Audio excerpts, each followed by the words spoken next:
Hello and welcome back to Blood and Ashes. I am Mo, as I so often forget to mention, and I'm joined as always by my two good friends, Billy Good evening. and Jody. Good morning. Have I sold you guys on my positive, chipper attitude? No, not at all. Extremely hungover. You made it through the intro. Yay! Guys, I did it. I finally got myself one of those hangovers you keep bragging about, and I am not impressed. This is no fun. It takes a tremendous amount of repetitive exercising to master that hangover. Like really, you got to just embrace it. It's kind of like focus the void, let the flower bud open, Assume the void. vomit, Feed it all to the flame. spew, so many times mentioned, and Oh. it doesn't help at all. You feel like shit.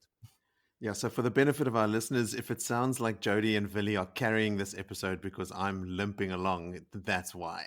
I have low batteries. We're limping along on the back of a hay cart with Morris. I was just going to say that on the back of an apple cart. Playing flute from town to town. Just trying to keep him alive.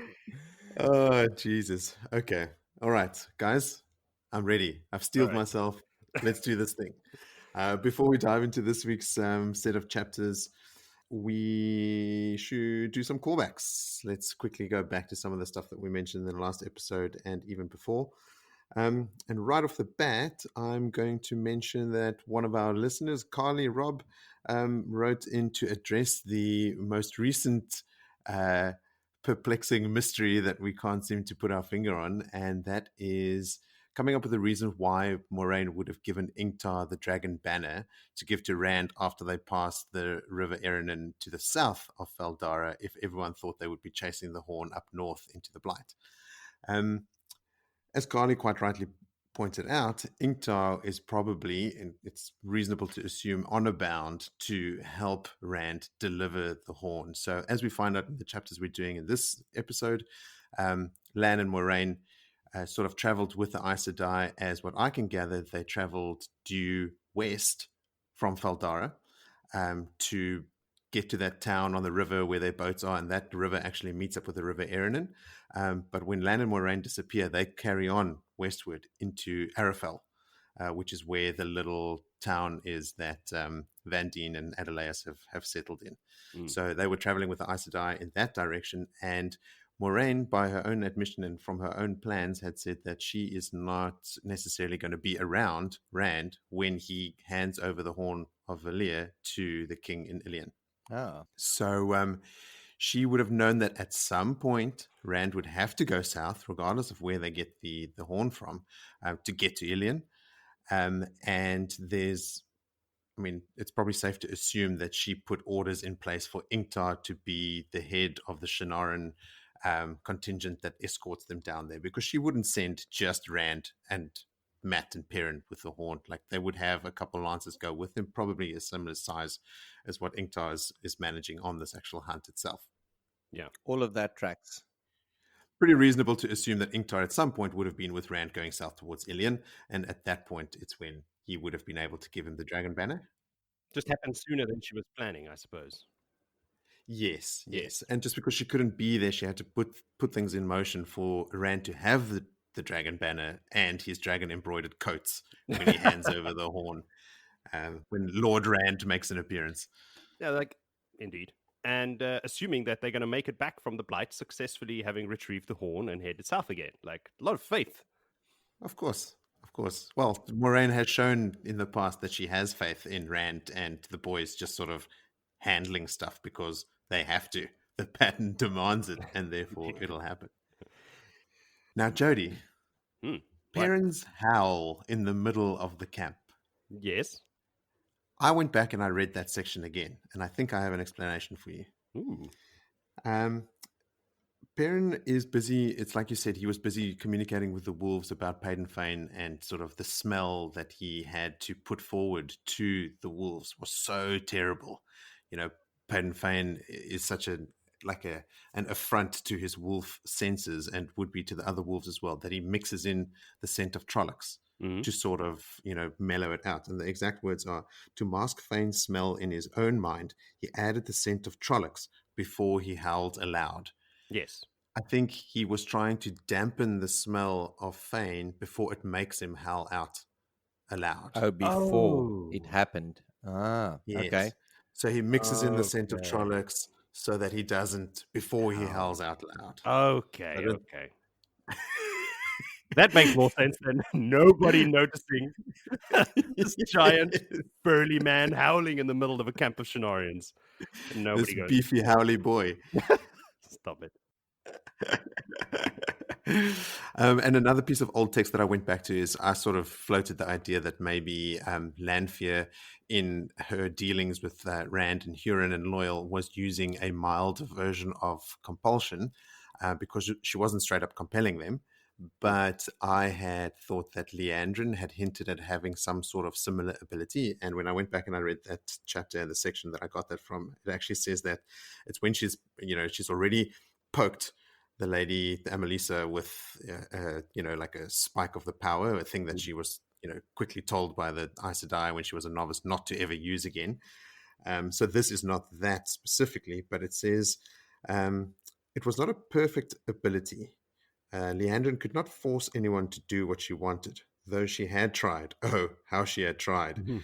But she could open them wide to her arguments and make them want to believe her, want more than anything to be convinced of her rightness. Hmm. So she had this ability, and I don't think it is just in like how she structures her questions and the mood that she sets while interrogating someone. I Yeah. think she had this thing where she can make them more suggestible. And that's something that you think that Lanfear also has this ability. Yeah, I think that if, Lanfear has, not Lanfear, Leandrin has mentioned that she can do this thing, it sets a precedent that maybe that's something that Lanfear could have used as well, if not the exact same thing, something similar, like only mildly affecting them, sort of smoothing the edges around maybe their resistance to her, their stubbornness, or like them calling into question anything she's saying, because we see evidence of them acting stupidly around her for basically the duration of her stay. Yeah. And we're going to be continuing on that trend now again. Yes, more on that More real on that. soon. Real soon. Yeah, these chapters are some meaty chapters. I loved all 6 of these chapters. Every single one is important to the story, is important to the character building, everything. Loved it. Yeah, they look sort of nondescript from a distance, but then when you dig into it, it's actually, one of them is what I remember to be a boring chapter, and right now it's like my favorite chapter I've read in the series so far. All right. It's very cool. So let's get into it then. Should we then kick off things today with chapter 18? Okay, so the last time we were with any of our favorite friends, it was Rand and Hurin and Loial and Selene, who had just traveled back to the origin world via the portal stones. But now in chapter 18, we actually jump away from them in a chapter called To the White Tower. So, Vili, why don't you take us through that one? Pretty much will. Now, we've got all the girls, Egwene and Nynaeve, on the main boat, the River Queen, and they're heading with a wind made of power and a current of the true source, rushing them back home to Tavalon. And Egwene is heading down as we get into it to their small little cabins, descriptive about the small cabins, and Nynaeve is man down. She feels like Moritz feeling today, except she's got seasickness and Moritz has got beer sickness. And she's not feeling very, very happy about life at that stage. And more so that she's on a boat full of Aes Sedai, I think, is also eking on in that way. And so Egwene gets into a discussion that she's really worried about Rand. She keeps on still having the dreams, and it's still the man in the mask that is in the dreams. And now it's gotten to that point where Balsamon is actually speaking to her in her dreams. So questions raised whether that's now, I think it's pretty much certain that that's in the world of dreams that she's going into at night. And him telling her that he's in danger. So I don't know what seeds he is planting with her. But then in a discussion that she's worried because he said he's in danger and is going to do something or already has done something, which sort of Nynaeve saying like, oh, like she had to close the door and pipe down the voices. Like, is he going to channel? And Egwene saying like, I don't know, maybe. Like maybe he's already channeling, and well, we know he is. He's going in and out of different realms. But yeah, man in the mask is in her dreams there, and as they're having this little discussion, there's a knock at the door, and politely Swan lets herself into the room and sits down, and they sort of jump up like courtesy, and the mother, and Nynaeve tries to do the bare minimum. She's still lying flat on her back. And then she's so now expecting that it's going to be another lesson. She tries to excuse herself, and Swan sort of says to her, "No, it would be good for you to be part of this." And Nynaeve sort of is like trying to get out of that situation, not really keen on any Aes Sedai around her. But Swan barks a laugh at her and said, "Yeah, I've heard you've got a temper on you." Sort of quite prepared for her and her stroppiness. And she likens it to a fisher bird with a bone in its throat. She's a swan in these fucking fishing analogies. fishing names and that. And how there's talk among the sisters that it would be good for her to be as a novice for a couple of weeks. It would. Yeah, well, I agree. Objectively, it would. Yeah.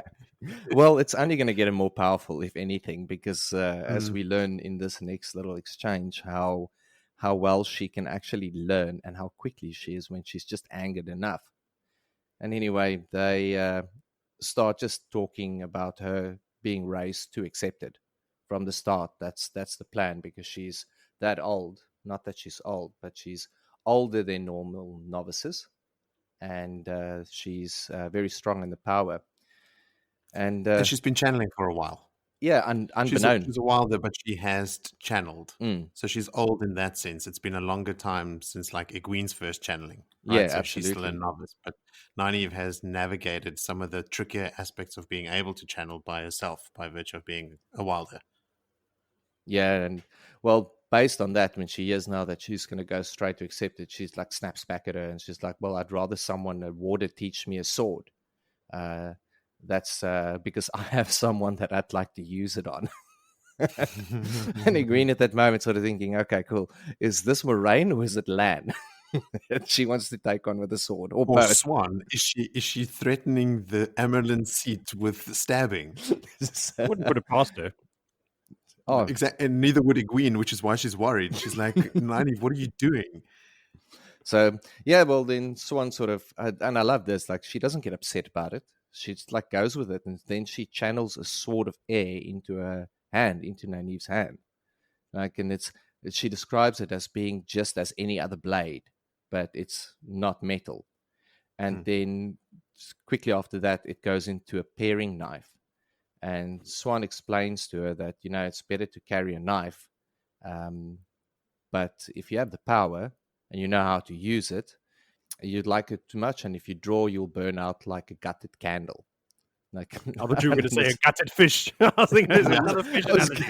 I was wondering why she didn't say gutted fish with all the fish references. And yeah, Nynaeve goes on a little rant again, and she's tired of lighting candles and putting candles out, and she wants to use something. She wants to learn something useful. So Swan says, all right, cool. Well, it's useful if you are threatened by a big man that's strong and that can wield a sword. And all of a sudden, both her and Egwene are gripped by air. Like the air thickens to jelly, is the description. Like they're now gripped, and she's channeling. And Egwene actually saw and thought that she was busy reaching out to the source at that time.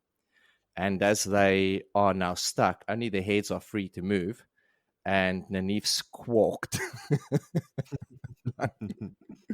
So she says, yeah, now a big hairy man could come at you with a sword, but if you hold him like this, he can't do anything.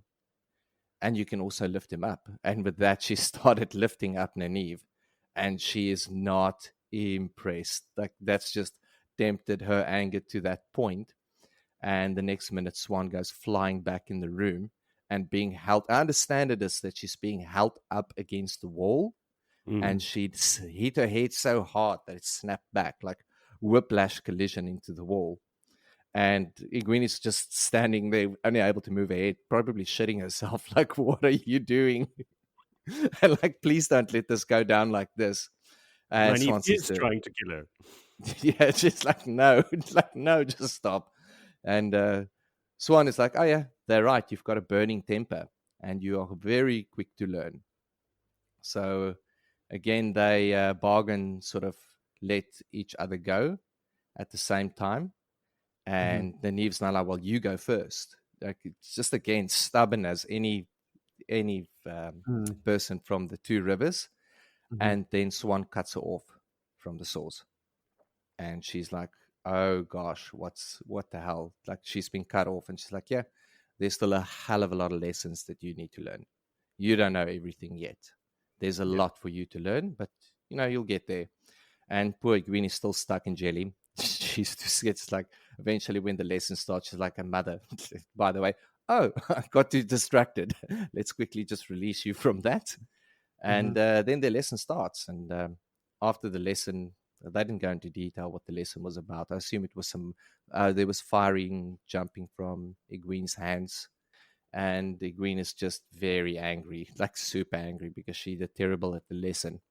She probably didn't get much right. Sorry, Nynaeve. All right. Was, yes.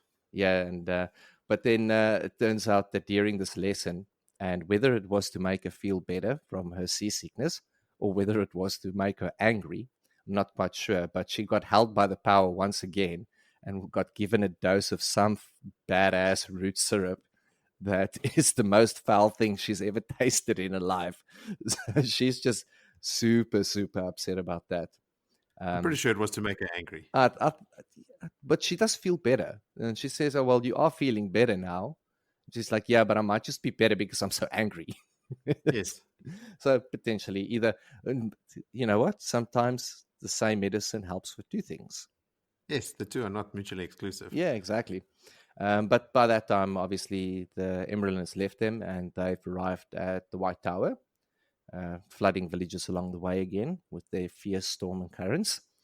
And they sort of get up, grab their stuff, and they kind of like feel just deserted because no one's coming to fetch them. They're standing on the docks as they just got off the boat, and then a woman rocks up, but not wearing any shawl or nondescript, but immediately Egwene can see that she's Aes Sedai and confirms that they see the serpent ring on her finger, and they get introduced to Shiriam, the mistress of the novices. And she's like, no, we care. I'm here to get you. I just got held up with Amyrlin. And she has a little chat to them and says also that she's been briefed. Nynaeve already lays into her, well, I'm not a novice. She's like, yes, I've been briefed. I know what you are, but just also bear in mind, you have to do a little bit more wrong than a normal novice, but sometimes accepted gets sent to my office as well. And going into the discussion, like Nynaeve already taking her on that it's going to be why does they have to be so hard, like standing up for Egwene that's now going into being a novice? And she's like, no, we're not so hard on them. It's going to be way harder for you as an accepted in the first weeks. So just brace yourself. It's coming. And that kind of shut her up a little bit. But yeah, that's where they leave them. The beautiful sculpted walls of Tarvalon and likened to shells and wind structured things. Like, it's not just the square brick building. It sounds very ornate. All the buildings are like the size of palaces. So what I actually imagined this time when I read it was like a bunch of malls. Like all the shops. Because you don't have like a little fishmonger in a palace, right? So they have these like malls, these decorative malls with all these little shops and things in them. Yeah, that sounds about right. All right. All of it one giant terangrial. I still imagine. I'm still having trouble picturing the city in my mind because the way they describe it, there's one of them looks like a breaking wave. Like, how does a building look like a breaking wave? And I don't know. I don't get it. Looks like a mall, apparently. That's Well, the one thing you can imagine, that's the big square tower. Yes. Well, It's white, I believe. Yes. Brilliantly white. They also comment on like seeing Dragonmount for the first time. yes, Yeah. that's It's right. this massive volcano in the middle of nowhere. There's no other mountains around. And I thought like, wow, that's actually probably like quite cool to see, like rocking up in Tarvalon. And then in the distance is this massive looming sign of impending doom. It's like this never relenting reminder that don't get too comfortable. Tom Gaidon is coming. A madman is destined to save you. So good luck with that. Yep, Yeah. And it's also pitch that's black. pretty accurate. Like it's got these green fields and the white tower, and there's this pitch black. And, the scale as well that you got to take into account is that it is ginormous, I think is the adjective. Yes. And it's constantly like leaking smoke out the top. It is a volcano. So it's constantly smoking. It's this gigantic mountain. Like you say, it's like there's nothing around. There's no other hills or mountains. Everything's flat. No. And it's stark blackness right there all the time. Just constant reminder. I also just took a note here. I don't know, Vili, if you know that Sheriam is Black Aja. Is she as well? Damn.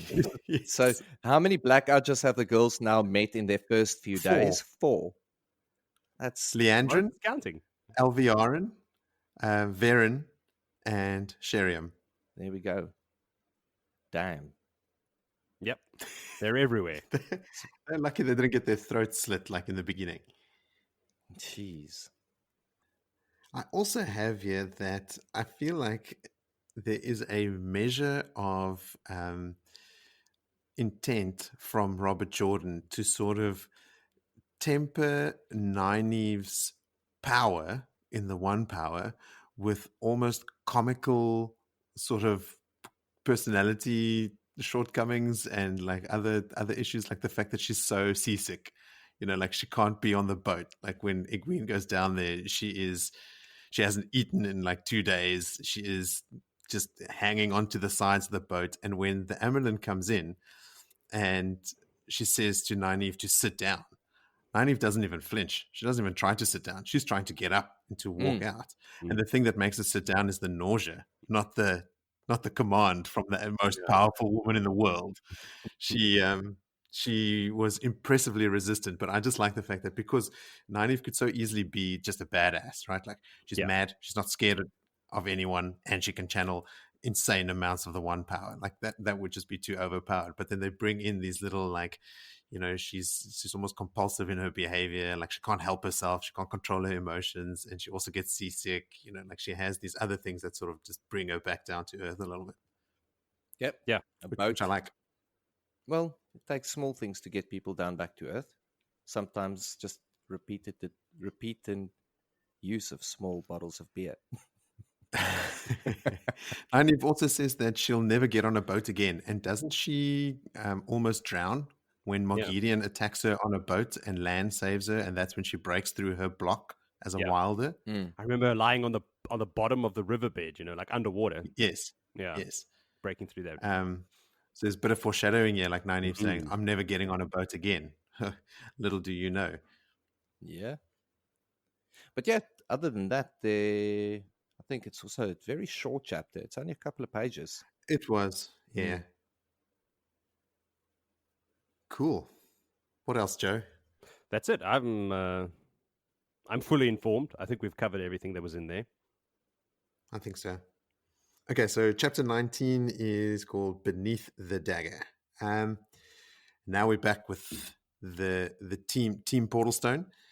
We join Rand, Loial, Hurin, and Selene, where they are camped out in the foothills of Kinslayer's Dagger after they had left the Portalstone world.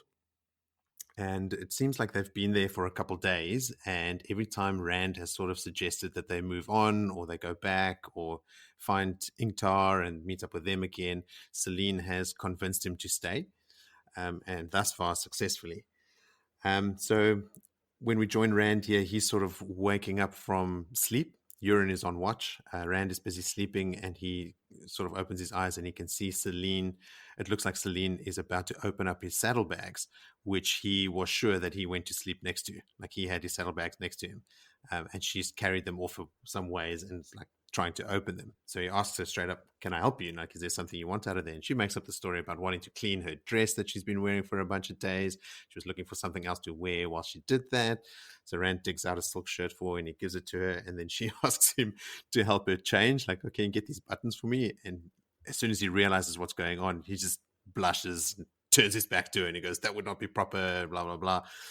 Being his sort of like just love-struck schoolboy version of Rand. Yep. And eventually Selene says to him, okay, cool, she's done. He can turn around again. And as he turns around, he notices that she's wearing, obviously, the shirt that he just gave her. And despite the fact that he is quite tall, she is also quite tall for a woman. And so the shirt that she's wearing is only like covering her up halfway down her thighs. And Rand is just immediately like, problems, I can't look. I don't know where to look. And while he's sort of stammering his way through a conversation with Selene, Hurin rocks up as well. He comes running down from where he was keeping watch. And he's also immediately like, I don't know where to look. I'm sorry to intrude. I don't know what's going on. But he comes up with this important message that he has spotted a fire somewhere up down below the hills where they camped out. And it looks like a small fire meant to be hidden because it's shielded, but it's shielded for people that would be following them and not people ahead of them, which is why Huron managed to see it. So Rand's initial instinct is to circle back and go find Ingtar and to meet up with him and to be able to point out exactly where Paden Fane is. But Selene, again, convinces him that, why don't you just go take a look, right? It's nighttime. They can't see you. Loial is an Ogier. He can see very well at night. Use that to your advantage and go check it out. And for some reason, Rand agrees.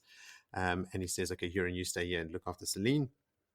And he and Loial ride off towards where that fire was spotted so that they can go scope it out.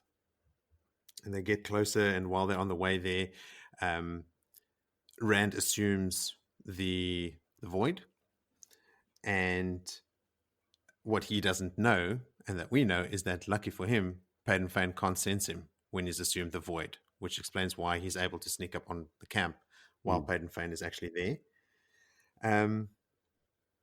Actually, I took another note here. Before they leave, Rand notices that his shirt seems to be fitting Lanfear or Selene better, like it's hugging her figure all of a sudden in a way that it wasn't before, which just to me, again, signals her sort of just taking a light touch to everything and sort of making everything a little bit more seductive and alluring, or playing with his head, making him think that it's fitting her more snugly. But anyway, her interference abounds. So anyway, they're riding off. Loial and Rand are riding, and he's assumed the void. And Loial actually makes a comment that he says, sometimes you sound strange. When Rand orders him to get off the horse because he's just cold and emotionless when he's in the void. So he tells Loial, okay, look, let's leave the horses here and let's walk up to where we think the fire is.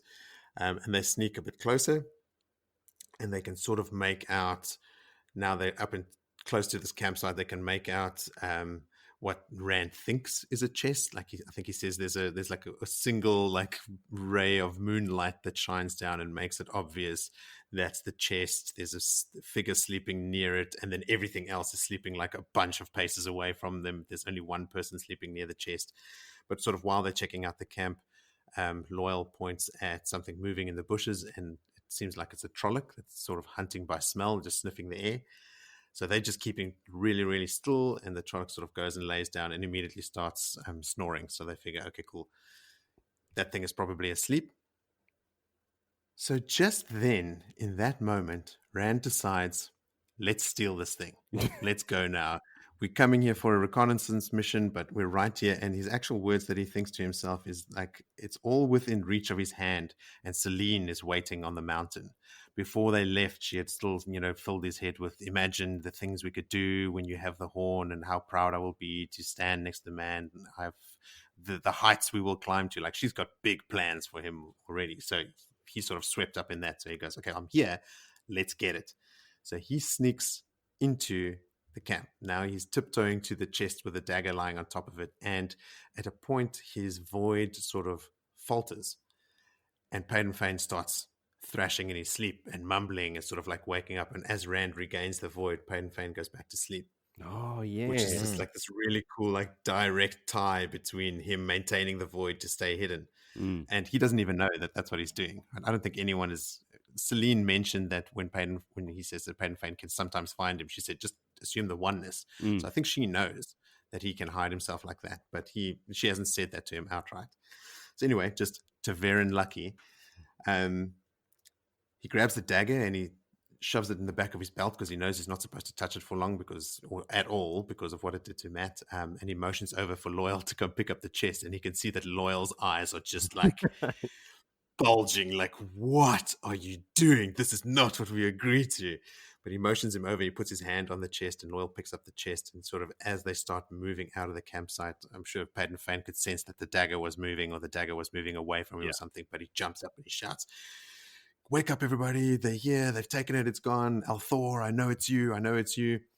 But luckily for them, the campfire that they had in that campsite was very small. I think it was even out by the time they got there, which is why he needed the ray of moonlight to see what was going on. So no one can see what's going on in the camp, and they realize, okay, this is going to work to our advantage. All we have to do is get out of the campsite, get to the horses. We can get back to Hurin and Selene. So they start making a dash for the horses. And as they do, a Trolloc lunges at them from out of the dark. And Rand, he acts without thinking and does cat dances on the wall, and the Trolloc screams, and he's dead. And you're like, oh, last time we saw Rand trying to use the sword against Trollocs was in Faldara, and he just looked at what was happening and went, I'm going to get my ass handed to me here. But here he's in the void, and he acts without thinking, and he kills a Trolloc, straight up. So Loial runs towards the horses, and another Trolloc comes at them, and Rand moves smoothly between the Trolloc and Loial. The courtier taps his fan, and there's no scream this time. Like, he's ended 2 Trollocs without really breaking a sweat. So now Loyal's busy, like, still making his way towards the horses, and Rand is walking backwards, following Loial backwards and sort of covering their rear.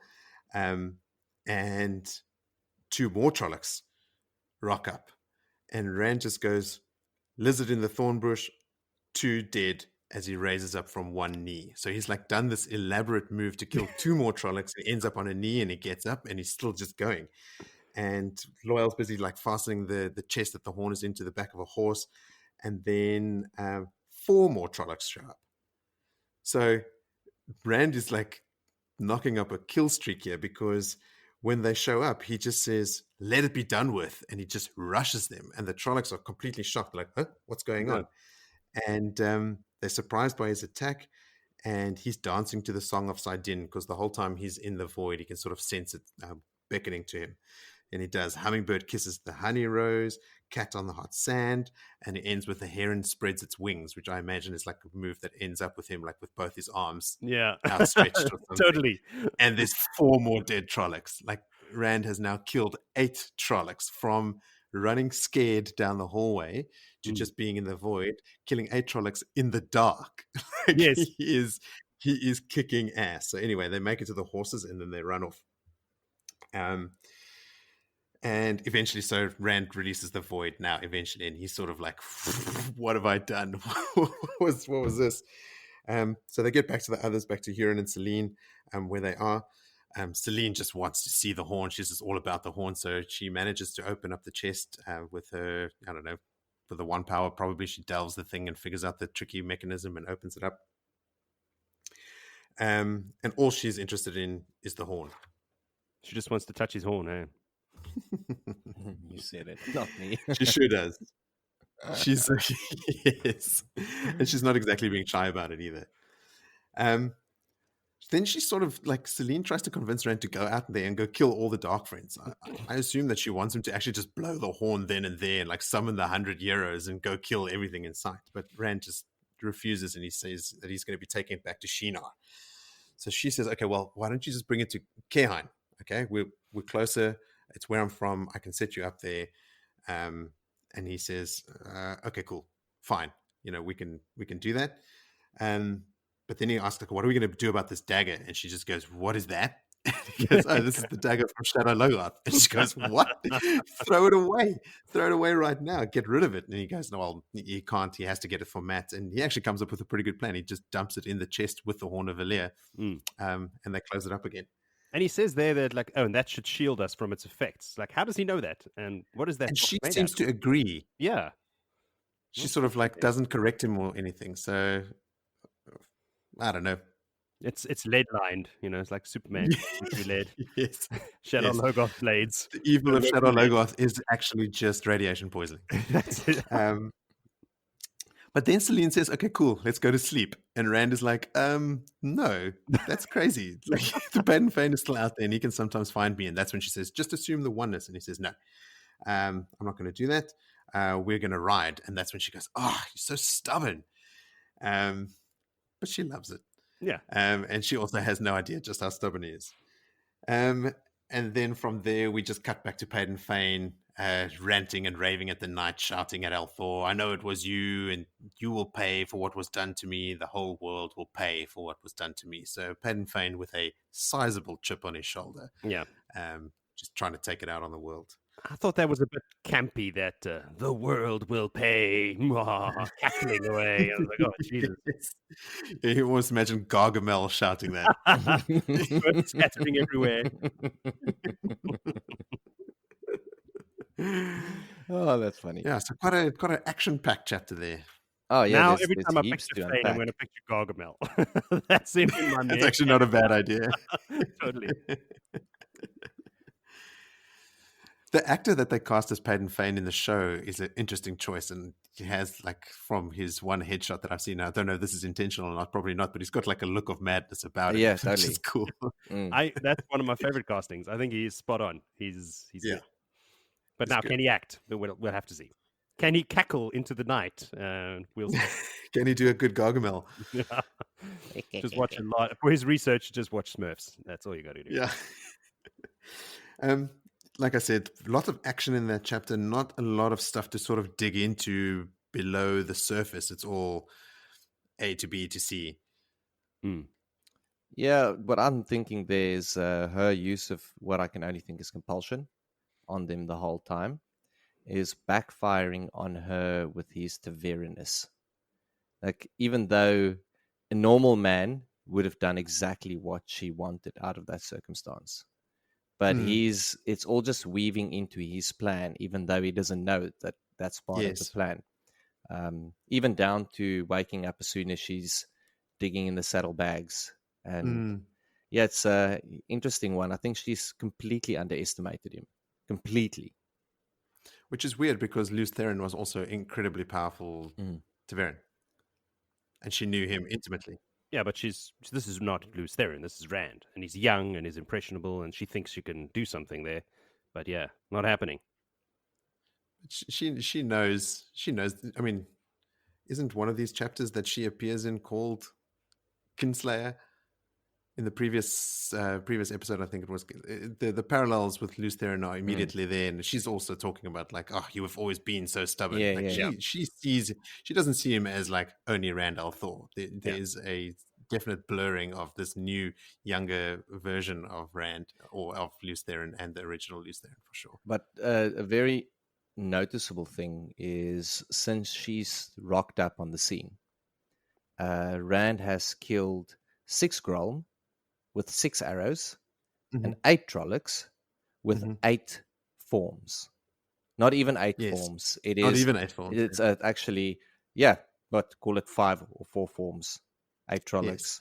And it is all of a sudden this almost he's awoken. Like something about it's kind of given him the confidence that he has this and he's just going with it. It's well, he's also just recently assumed the void and channeled with intent, right? Like when he used the portal stone to bring them back, he actually channeled when he was trying to channel and got the result that he desired. So maybe he is feeling a bit more empowered, even if he's not using the one power to kill these Trollocs. He's sort of stepping into his true self. Yeah, absolutely. But I mean, if you're saying kill streak, like he's on a major kill streak right now. Like, yes, he is. And he remains on a major kill streak until he dies. Just keeps leveling up. Listen, how much of this is Lews Therin, though? Because while he's creeping into that camp, there's an inner monologue of someone talking to him. like saying, "Is this right?" I mean, questioning his actions and stuff. And I think that the more he's assumed the void, the more he starts sensing Saidin, the more he starts channeling, the more loose Theron is waking up as well. So that's maybe where it's like some of his confidence is coming from, like that assurance that Luz had. Yes. Was Luz a swordman? Yes. I can't remember now. Yes, he was. I think he was. They were all blade masters. Not as good. I think that Samael or Balthamel was better. Not Balthamel. Demandred was better than him. Demandred, I think, was the best of them all. Yeah. So, but he was. I mean, he knew his way around a sword. Yeah. Oh, things are happening. Fuses are They lit. sure are. Speaking of Saidin, should we get into it? Let's do it. All right, Joe, why don't you take chapter 20. Saidin. Rand and Co. are on the run from Fane and the Trollocs and whoever the hell else is with them in that group. What remains of the Trollocs, I imagine. Yes. And Selene is being very annoying about the horn. Show me your horn, Rand. Show me your horn. And she's being very persistent. And this makes me wonder how much of this horn obsession she has is part of the Dark One's plan, and how much of it is how much of her plans interfere with the Dark One's plans. Like, is she just trying to get Rand to blow the horn and then run off together, kind of like Darth Vader telling Luke, like, we'll rule the galaxy together, fuck the Emperor? I seem to remember her having her own agenda for a lot of the time. Like, she's just interested in hooking up with him and ruling. I'm pretty sure that at some point she sort of suggests to Rand, after having actually appeared as Lanfear, that they use the Kuden Kal and actually destroy the Dark One together and rule as this omnipotent force. Yeah. She's got some grand designs that do not necessarily fall within the Dark One or Ishmael's plans. Yeah. All right. So it's not just me. But anyway, she's constantly she's like, Rand, blow the horn, like, take it out and blow it right now. Like, let's just go. And he's like, no, what? No, just chill out. I gotta go. And and he's resisting her calls to this. That shows a lot of strength, inner strength on his part. Maybe a little bit of Luz as well, going, no. I remember this woman. she's no bueno. Don't go there. Run, Rand, run. Whispering in his ear. And of course, something we didn't mention from the previous chapter is now Loial's got the chest, which is so large, which is different from the way I remembered it. It's so large that when he puts it on his horse, he can't ride the horse, and he's got a giant horse, so he has to run beside it. So he's running beside the horse, but he never falters, he never slows them down, and he never seems to be out of breath. No, so he's a bit of a hard ass himself. So he's running alongside the horses with the chest on the horse, and Selene is constantly like, think of the glory, Rand, think of the glory. And he's like, no. But doesn't he know the prophecies as well about the song and the stories of the Horn of Elia? Like, don't search it for glory, only blow it to say for salvation. I mean, I'm sure Anglemar talked about that with Rand up in Faldara. I don't know if Rand was around then. Maybe. Well, he's heard a hell of a lot of stories from Tom, so... I mean, that time they traveled together, how many times did Tom have to tell the story about the horn? Look, it's not impossible. It's not unheard of that he would have heard what the inscription on the horn says. Yeah. Did Moiraine not read it at the Eye of the World when they bring it out of that cave? Yeah. Do not search for the horn for glory, but for salvation. So if she's constantly telling him about the glory, imagine the glory, and he doesn't flinch or say, hey, wait a minute. Yeah, if anything, that's reminding him not to blow it. Yeah, it's the exact word you should not be saying. But he's, of course, again, the stupidness is ensuing. But he does realize something is off, because he keeps on stopping and looking at her, and then he asks her again, are you sure you're not an Aes Sedai? Like, there's something about you that is off. And that pisses her off to no end. She's not stoked about being compared to Aes Sedai. Now, I don't remember if she was an Aes Sedai in the Age of Legends. Were all channelers Aes Sedai? Is that just the way it was? I think she was Aes Sedai. I think she was a researcher. She's the one that found the bull. Yes. She's the one that found the Dark One. She was a scientist, so she was working in this scientific lab, and she could channel. But I'm just wondering if everybody who channeled in the Age of Legends was an Aes Sedai, or could you just be someone else who could channel? Email us, people, at Interesting one. bella@bella.com. Well, maybe she opened the gates to hell. She did. Well, she straight up did. Straight up. It's her fault. Everything is her fault. She did exactly that. Yes. All right. So anyway, that's something we need to figure out still. But eventually, because they're on the run and they're trotting along, they come to a town, Tremoncian. That's how it's pronounced now. And in the distance, they see it, and everybody's like, "Oh, sweet, we can sleep in some beds tonight." Which Selene is not keen on. She's like, "Oh, some dirty tavern." She's showing her haughtiness here. She wants to sleep under the stars and grab the horn and run away. But that's not going to happen. But just before they get into this town, dun, dun, dun, there's a huge excavation happening. And there we see our first of the statues that we see. We've heard about it. Domin mentioned it on the spray when they were traveling together, that there's this giant statue on Tremelking that has this woman holding up a sphere. And here we see the male statue, because it's a bearded man holding up a giant sphere, the Kuran Kol that you just mentioned earlier. So here's we get the first mention of it. So we know one is on the island of Tremelking and the other one is in this little village north of Kinslayer's Dagger. Yeah. All right. Yeah. So I'm looking at the map now, just getting bearings. On the other side, they're pretty far away from each other. But anyway, so now we have eyes on both of these things that are going to play a major role later in the story.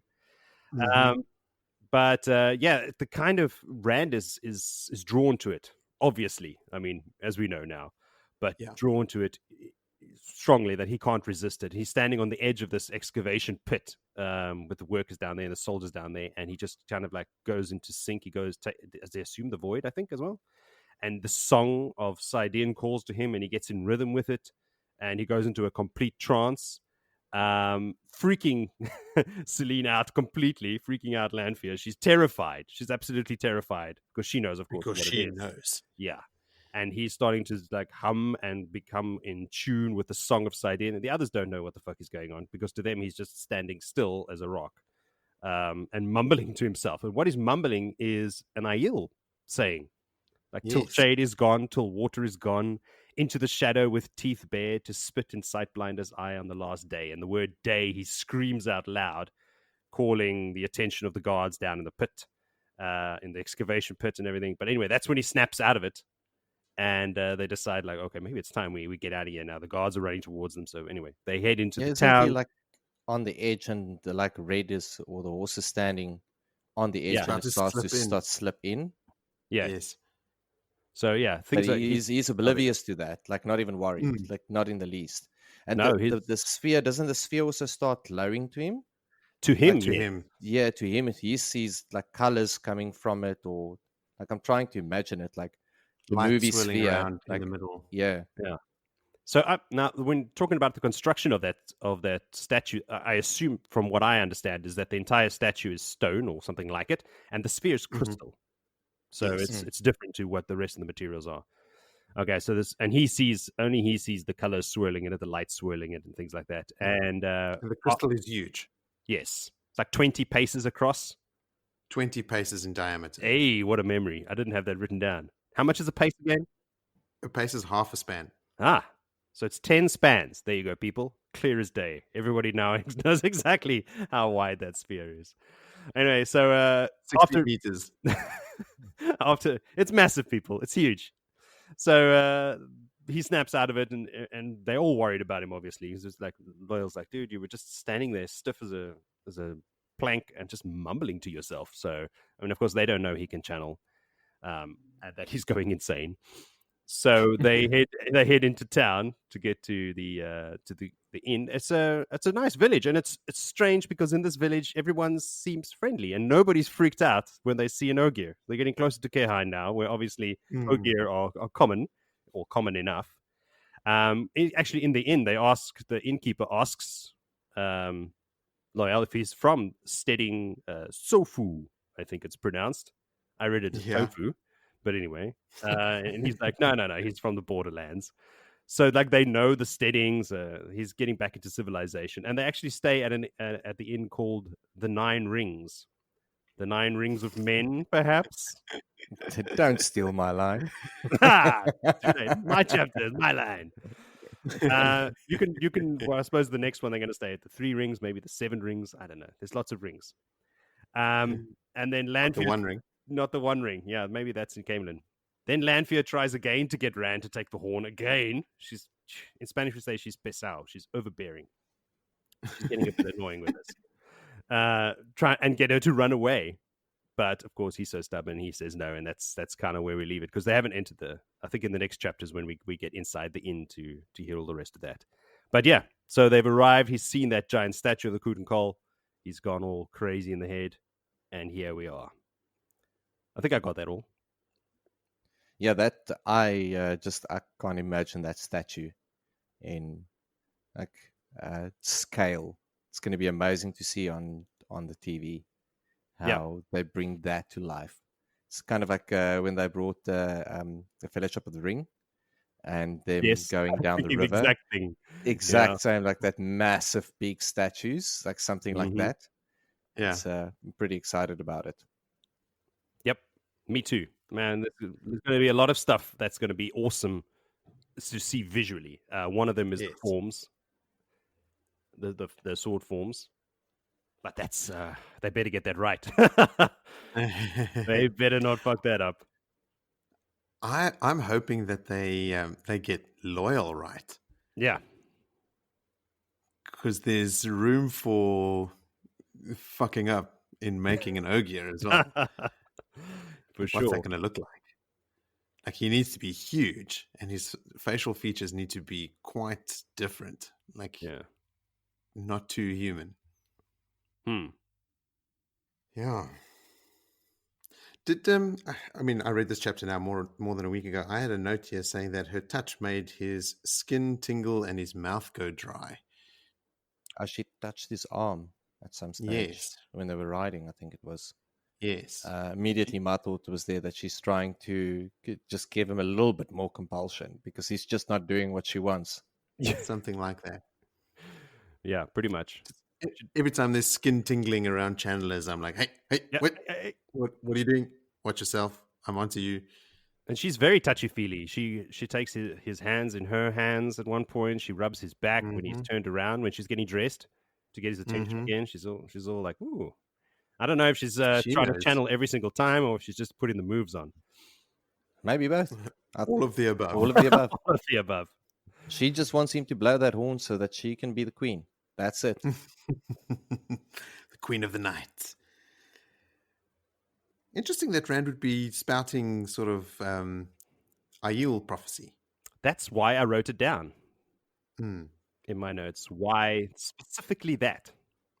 Well, maybe some of their prophecy. He is the what's it, Khan? Or what's their prophecy name?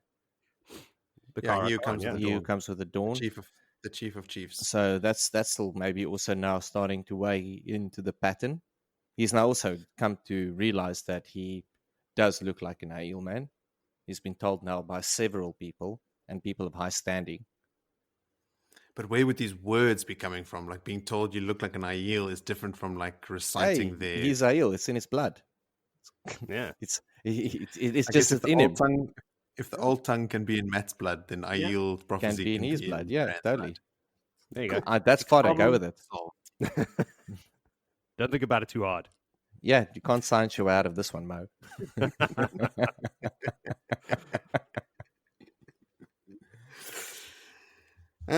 Anything else on that one? No, I think it's awesome. It's I think Lanfear, and especially that she tried to pull Rand away from that moment when he saw that sphere and it started to sing to him. The fact that she was afraid. She was scared. And I mean, it's going to flow into what's coming next, but she leaves them the very next day. Yeah. She's like, nah, got to replan this. This is just not working. Bouncing. Cheers. This is like... too many unplanned variables are cropping up. Yeah, especially that now if he decides... Like, she can't attack him to steal the horn, but she's not after the horn. She's after power anyway. So... she's after him. She's after him and power. But now she realized, oh, what do I do now? He's got this. Maybe he'll kill us. Maybe he'll just go crazy before the time. She needs to go regroup. She needs to go write in her diary back in Kehain. Okay, but let's get to that. All right, so Villy, why don't you then take us into the 9 Rings, chapter 21? Yeah. Oh yes. The 9 Rings. First note. 9 Rings. Lord of the Rings. Lol. Lol away. Yeah, lots of those. Oh yeah, big time. Anyway, they're at the town inn. Rand notices that there's soldiers around, sort of in the inn, the common room. The one actually has a sword propped up next to the chair, not heavily armed, but yeah, he takes note of this. The innkeeper comes out, grey, oldish woman, slender, introduces herself as Maglin Madwin. And the inn is obviously, as we know now. It's a real test for Villy. Hey, yeah, I know. I stuffed up even writing it. I start calling her Madwin. Anyway, old Maglin. So she notes their fine clothes, the sword. She offers them some rooms and, get the horses seen to, get ready, come and have a meal. She eventually asked them, like, no, are they hunters for the horn? Like, just making an assumption based on their garb and their servants that travel with them and an ogier. But no, he declines the assumption, and Rand says they just... what does he actually say to them? I can't remember now. He says, horn? What horn? What are you talking about? No horn yet. They're just on the way to Karin. And Hurin then sort of pipes up, and she gives him sort of a disgruntled look. Oh, you allow your servants to talk? Kind of getting into that area now. But no, my servant can talk among me. He has a voice. So the food was brought out to them. They sat and ate. It was crispy pork done in like with yellow peppers, right? Yellow peppers. This makes me think that they make Asian food like Chinese. Yeah, that's exactly what I'm writing then. Typical Asian. My note: sweet and sour pork, right? The pork is cooked and put into a clear broth. So what they're explaining is a clear broth with a sharp smell. And while I'm reading this, I'm like, damn, I feel like Asian right now. I'm hungry for Chinese. For sure. So Maglin, then after they've had their dinner, Loial obviously wants more. Selene is pretty offish to everyone. She doesn't want to even touch hers really much. Then she asks Hurin if she saw the flute box. And she'll ask Hurin if he wouldn't mind playing music. And he's sort of all embarrassed about it. And Rand's like, no, I play the flute. And she's like, oh, no, well, I'm so sorry. I don't mean to get a lord to play music in my common room. And he's like, no, this is a great distraction. Like, absolutely. He gets it there and then sort of also looks at her and like, please don't let them see the Gleeman cloak because then I might have to tell jokes on top of this. Do some juggling. Do some juggling. Definitely not the harp. I'm not allowed to play that. No. But Rand pulls out the flute and he starts playing Heron on the Wing, and everyone sort of joins in. And he, again, the same as every tavern that they traveled and played. And he also thought, like, you know what? He doesn't have a lot of coin in the pocket. So after all of this is done, he's probably going to have to whip out the flute again to make a living. So he might as well keep up with it. Give Morris a few more of his favorite types of chapters. Yep. Yeah. Apple carts and flutes. Apple carts and flutes. I'll skip all of those from now on, thanks. Yeah. No, he again, from all his travels, same tune, same notes. Everyone's got their own songs and their own words to it. So he's learning all the different songs as they travel through the lands. And eventually, when he wraps it up after a couple of songs, Officer gets up and he signals to the men, and they, without any sort of confrontation, gets up and hand to the chest, bow to him, and then to Rand as well. And they leave the inn. Like, okay, that's it. The night's done. Well trained. Mm-hmm. And he then heads over to Rand's stable and introduces himself, Aldrin Calderman. And he's now starting to play Dias Daimar. Dun, dun, dun. Yeah. And this is the first chapter we see where it's actually written and mentioned by name. Yeah, absolutely. And he asks Rand to sit, or Rand asks him to sit down, and prompts him with just like, have they seen any strangers recently? Because he's obviously after information about Perrin and the Shinarians, where they at. And he's like, no, none stranger than you that's pulled in. And he's now starting to fish for information. Like, who are you? Kind of, what's your route, your plan? It's like, no, they're going to make their way to Kerin. And it's like, where you from? He's like, no, I'm Rand from the Two Rivers in Andor. And while he's noticing the sword. So he's fishing for information and dropping little tests for Rand. Oh yeah. Sort of, like the only other person that he knows that carries a blade like this in Andor is, what's his name? Is the Captain General of the Queen's Guard. Rand's like, oh yeah, Gareth Brain, but he's not young anymore. If you'd see him now, he's quite great, I just hung out of him the other day. Yeah. And he's just we like this. Yeah, like he's now already painting this. I know Gareth. I know where he's from. Yeah. I know first name basis. A first name basis. And this is the guy that's going to take all of this back to the houses. He's going to start feeding the information when they eventually get there. So Taviran working loads there for Rand. He doesn't even realize it. He hasn't even heard about what's happening, but he's already playing it better than all of them. Anyway, the captain then sort of starts perving on Selene in a big way. He joins the long line of pervs. Yeah, but like even openly, like, oh my God, like you've got it all. And again, this is whenever he starts, where she realizes there's more questions into this. I think she put the compulsion on him as well to throw him off it. Because up until that point, he was focused on Rand, and all of a sudden, he's just like, all of a sudden, he's just gone smitten, like, time has treated you well, and blah, blah, blah, yada, yada. So she excuses herself, and it's like, nah, I'm done. I'm going to bed. And then, going to my own room. They're going to my own room. So it's like, no Rand in this. And then Rand sort of says, no, we'll take a room for just the three of us. We'll sleep together. But before they go up to the rooms, the captain then says to them, no, well, he's doing an exchange of the men. He's doing a rotating of the shift, basically. And a heap of them will be going back to the city in the next day. So he's got a real guard or a guard of honor to take them back. Well, not of honor, but... So Rand doesn't want to be rude, and now they've already painted the picture they're going there, so it would be weird if they say anything else. So, okay, cool, we'll take it.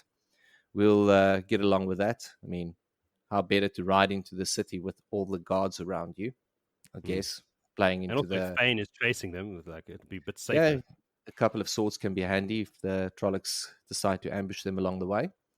But yeah, he asks about the statue. Galdrian ordered it to be taken to the capital. It has to be set up as a monument of greatness of Carrion and the House Rattan. Rattan, whatever. Rattan. Rattan. There we go.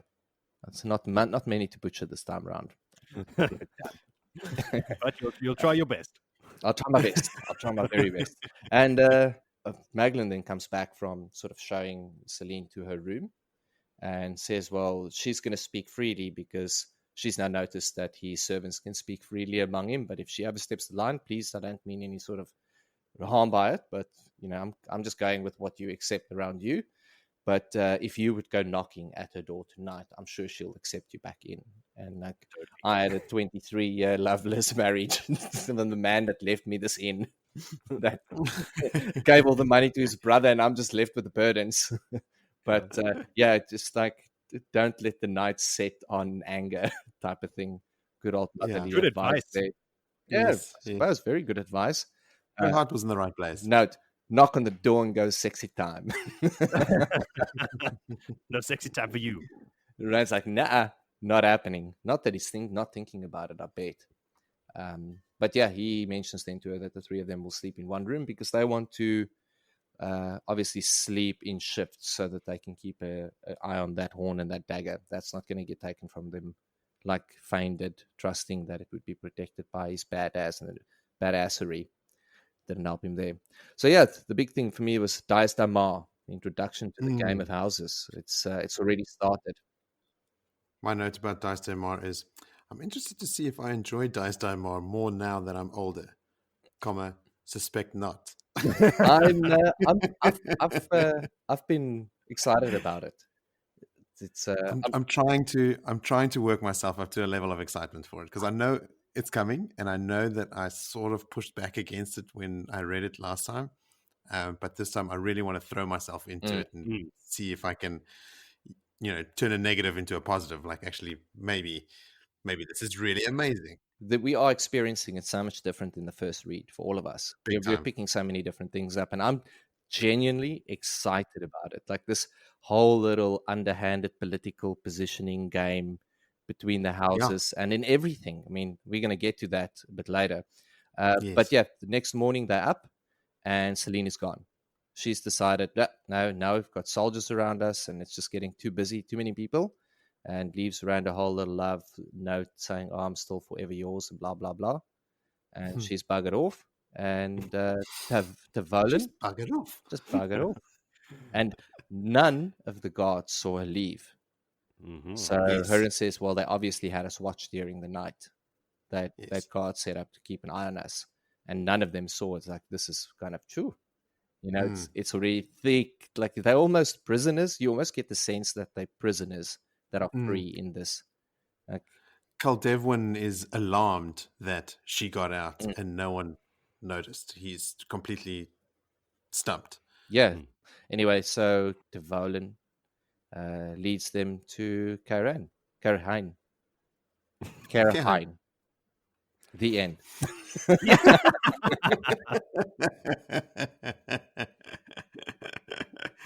And that concludes the Wheel of Time. What a cliffhanger. At least I'm not saying it like I used to read it all the time in my head. Karin. Karin.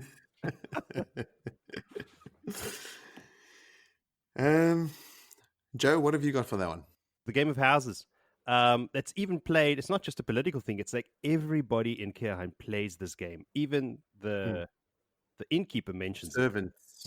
Yeah, because her husband was supposed to leave her the money, and like she didn't even know when her husband died that she was going to get the inn. Like, he was playing this game behind her back without her knowing, and left her the inn and gave all the money he had to his brother. So she was taken aback by that. She didn't expect it. Yes. So there was a little game even at that level. So it's everywhere in Kehrheim. Yes. And also, when we do pay more attention to it later on, there's going to be a lot of nobles to keep track of, and that's where it lost me in the previous reads, was just trying to keep track of who the hell all these people are, and let alone what games they're playing. I also noticed, speaking about the politics in Dice Daymar, I noticed that there is already a bit of an emphasis on sort of a class system within Kyrenian society. The fact that the innkeeper immediately remarks on the fact that Rand lets his quote-unquote servant speak freely, like, she sees him as lower class. And the Kaldevwin also refers to his mining crew as they're all four-gaters, so half the time we're keeping the peace, half the time we're trying to keep them sober, like that sort of thing. Like the people Hurin mentions when he was last in Kehrheim, he was only in the four-gate area. So you already get the sense that even the general public in Kehrheim look down on the four-gaters. No, absolutely. I've got a note here that I used to like Lanfear, like as far as, Forsaken go, but she's a real bitch. Like this whole chapter, she is just being impossible and just being rude, and she only eats half of her sweet and sour pork. Jesus, bro. What's wrong with you? That's the worst. That was her worst sins. That was the straw that broke the camel's back. What? She only ate half the sweet and sour pork. Hate her. I would have eaten that pork. Oh, when I read that, I got seriously hungry. I was quite appreciative of Kaldevwin's attempt at being sort of sneaky when asking Rand about Gareth, because first he asks him, "Oh, what's his name again? The Lord Captain of the Gareth Bryan," and then he says, "Yeah, okay, cool. Well, yeah, quite a young man to take on, to have that kind of responsibility. And that's when Rand says, when I just saw him, he had enough gray hair in his head to be your father, Goldevin. And he was like, oh yes, no, I meant to assume the responsibility at such a young age. And he covers it up. Like I Comes it up thought it was, badly. he does, but it was sort of like this good-natured. I mean, he's within his rights to see how on the level Rand is, and I liked how he did it. And Rand also just played along and gave him the answers that he needed to hear to know that, oh, he really does know what he's talking about. Yeah, thank God he fell off that wall. Jeez, Deverant. Yeah, Weird. big time. When they walked into the inn and they saw the officer sitting at the table with the front of his head shaved and powdered, part of me was sort of like, oh, can this be like Dobrain or one of the guys that, like, hangs out with Matt later in the story? Like he's a Kahinian lord who has a shaved head. But no, he's just he's just an officer, which is why he's got the front of his head shaved. That's also Chinese. If you watch those old Chinese kung fu movies or movies that are set hundreds of years ago, they had that front part of their head shaved, and they're eating sweet and sour pork.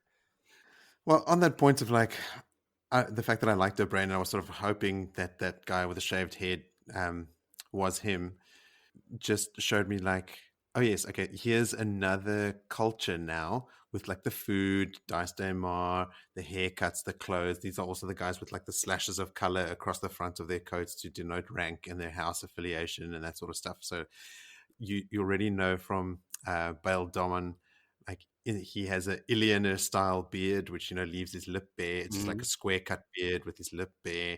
The guys in Kehan shave the front of their heads. You're starting to get these different cultures now taking shape and becoming distinguishable from each other. Like the fact that Bail Domon and Leandrin both speak with the same accent because they are both Ilianers. Now, that cements to me what an Ilianer looks and sounds like, and the same is happening here in Kehan, which is cool. The Kyrenians, obviously, and even with the food and that, with the shaved heads, but sort of Asian, Central Asian or something like that. But the innkeeper is from Lugard. Yes, yes, something like that. And she's got slanted eyes. She's described as slender gray hair and slanted eyes.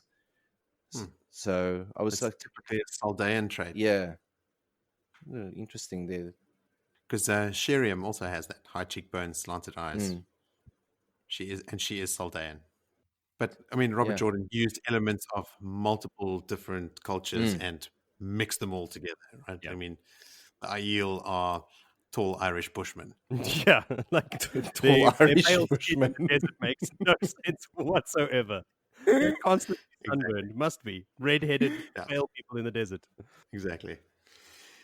Magic, don't. Okay. What else we got? Nah, that chapter. I just I think we've wrapped that one up. It's pretty good.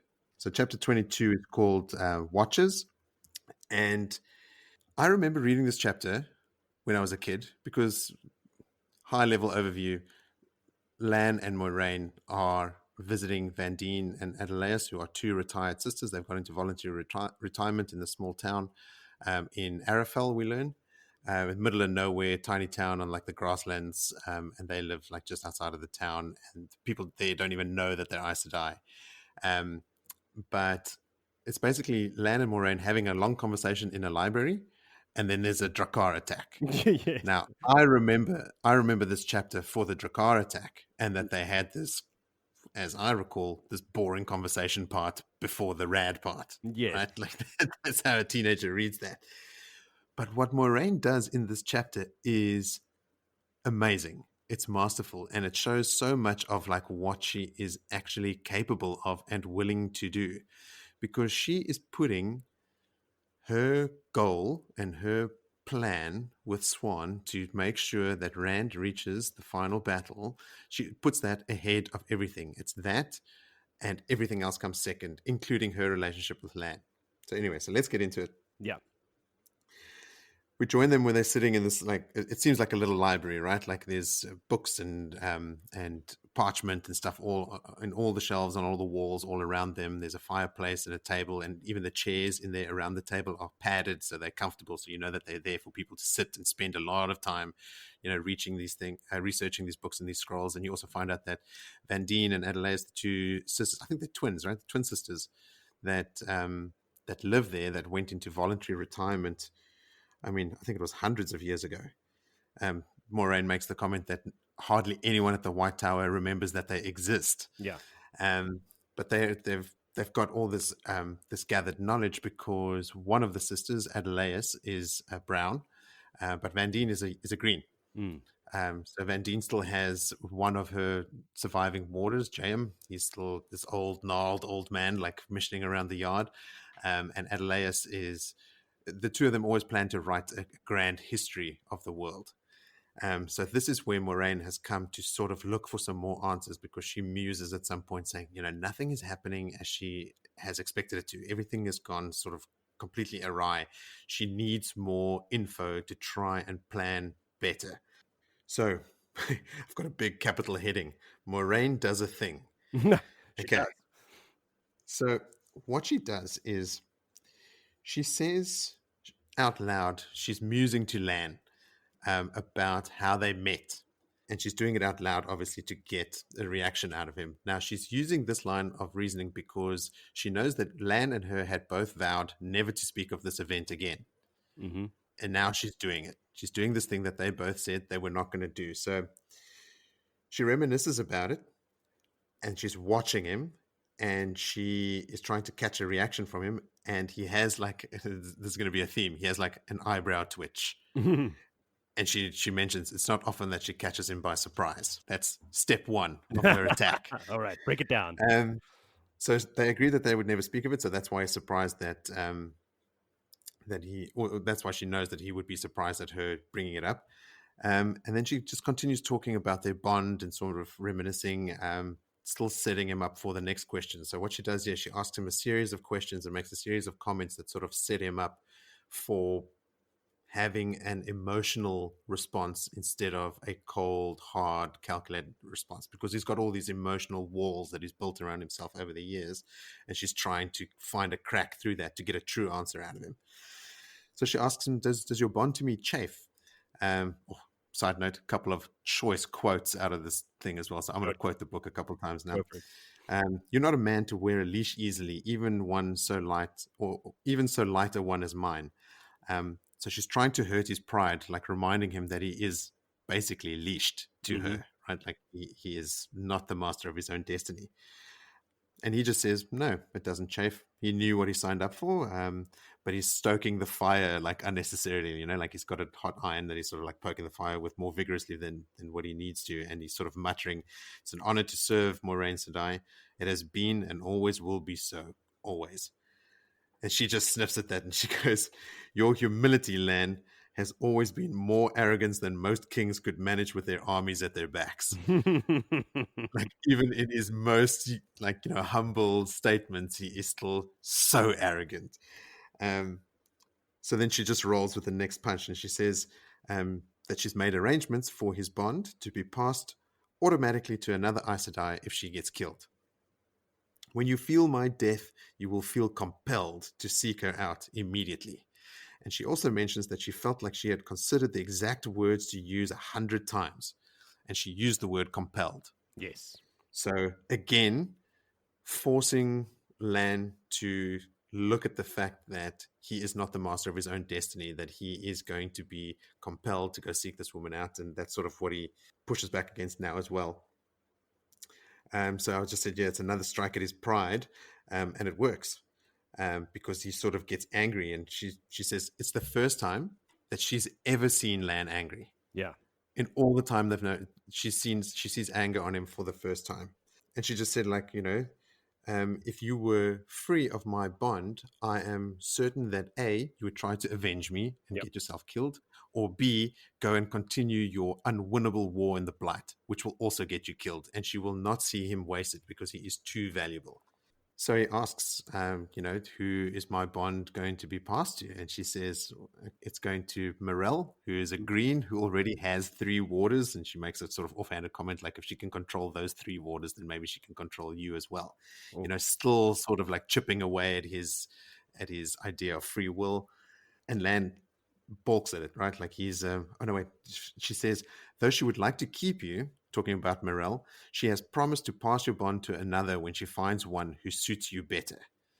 And at this point, my note was, she must mean Nynaeve, right? Definitely. And then I started thinking, like, doesn't Nynaeve in the future, doesn't she force Morel to give her the bond? Like, I feel like she sort of bullies the person that has Lan's bond. She's like, no, this ends here. You passing that bond to me now, sort of thing. I don't recall. That could be, that's made up, probably. So Lan just says, what is this? How can I be part? A bond like this hasn't been passed from Aes Sedai to Aes Sedai in more than 400 years, and you're going to do it to me twice. He's sort of getting indignant and worked up. And Moiraine says, maybe Morel will find a slip of a girl who's just been raised to sisterhood. And now she is purposefully planting the seed in his head that could be Nynaeve. Mm-hmm. And Lan's eyes widen slightly.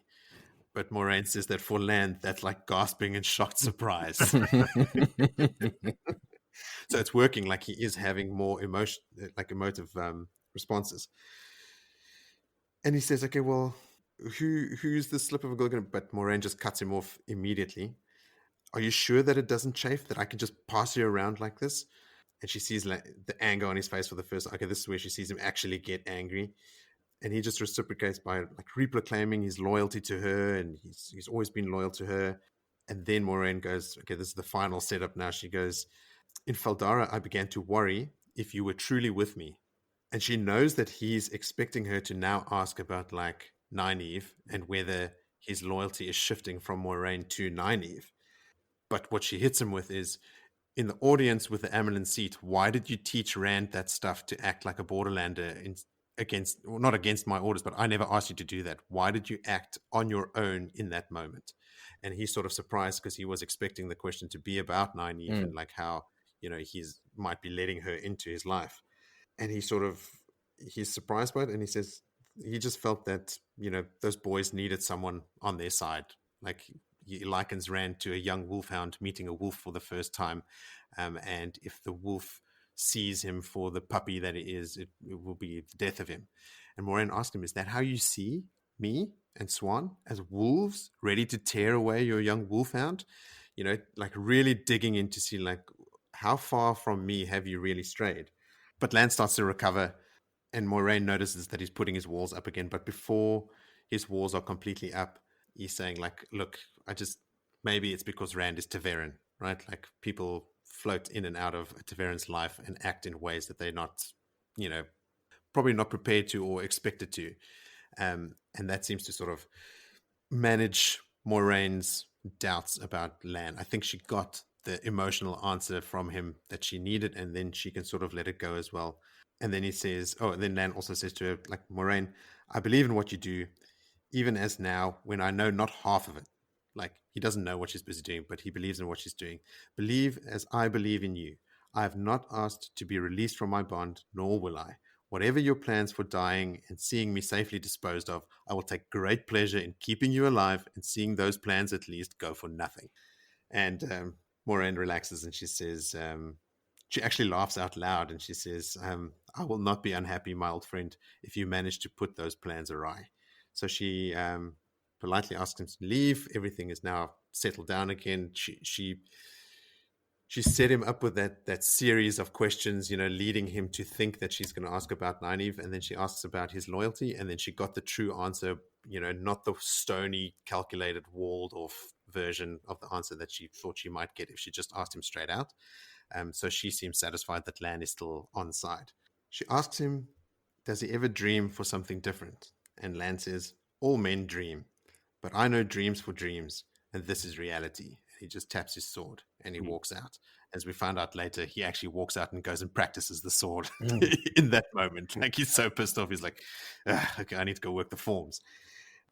And then Moiraine sits there and she muses over, like quite rightly, Lan thought that she was going to ask about Nynaeve because Nynaeve has had an impact on Lan. Yes. She thinks about how he's assumed some of her loyalties, like to the boys. Like to Moiraine, it's clear that Lan he's sort of adopting some of Nynaeve's protectiveness over the boys for himself as well. Mm-hmm. And she uses phrasing like, Lan doesn't even realize it, but Nynaeve has woven bridal flowers in his hair. Like, she is the vines in the cracks of his walls that is going to split him wide open. And she wonders quite coldly, like, will he walk so blindly into, death-defying situations if he suddenly has all these emotions for someone? Will he be so willing to die as he has been thus far if suddenly there is something else in his life that might need him to stay alive? And we get that answer in the next scene. Embrace death. Both of them.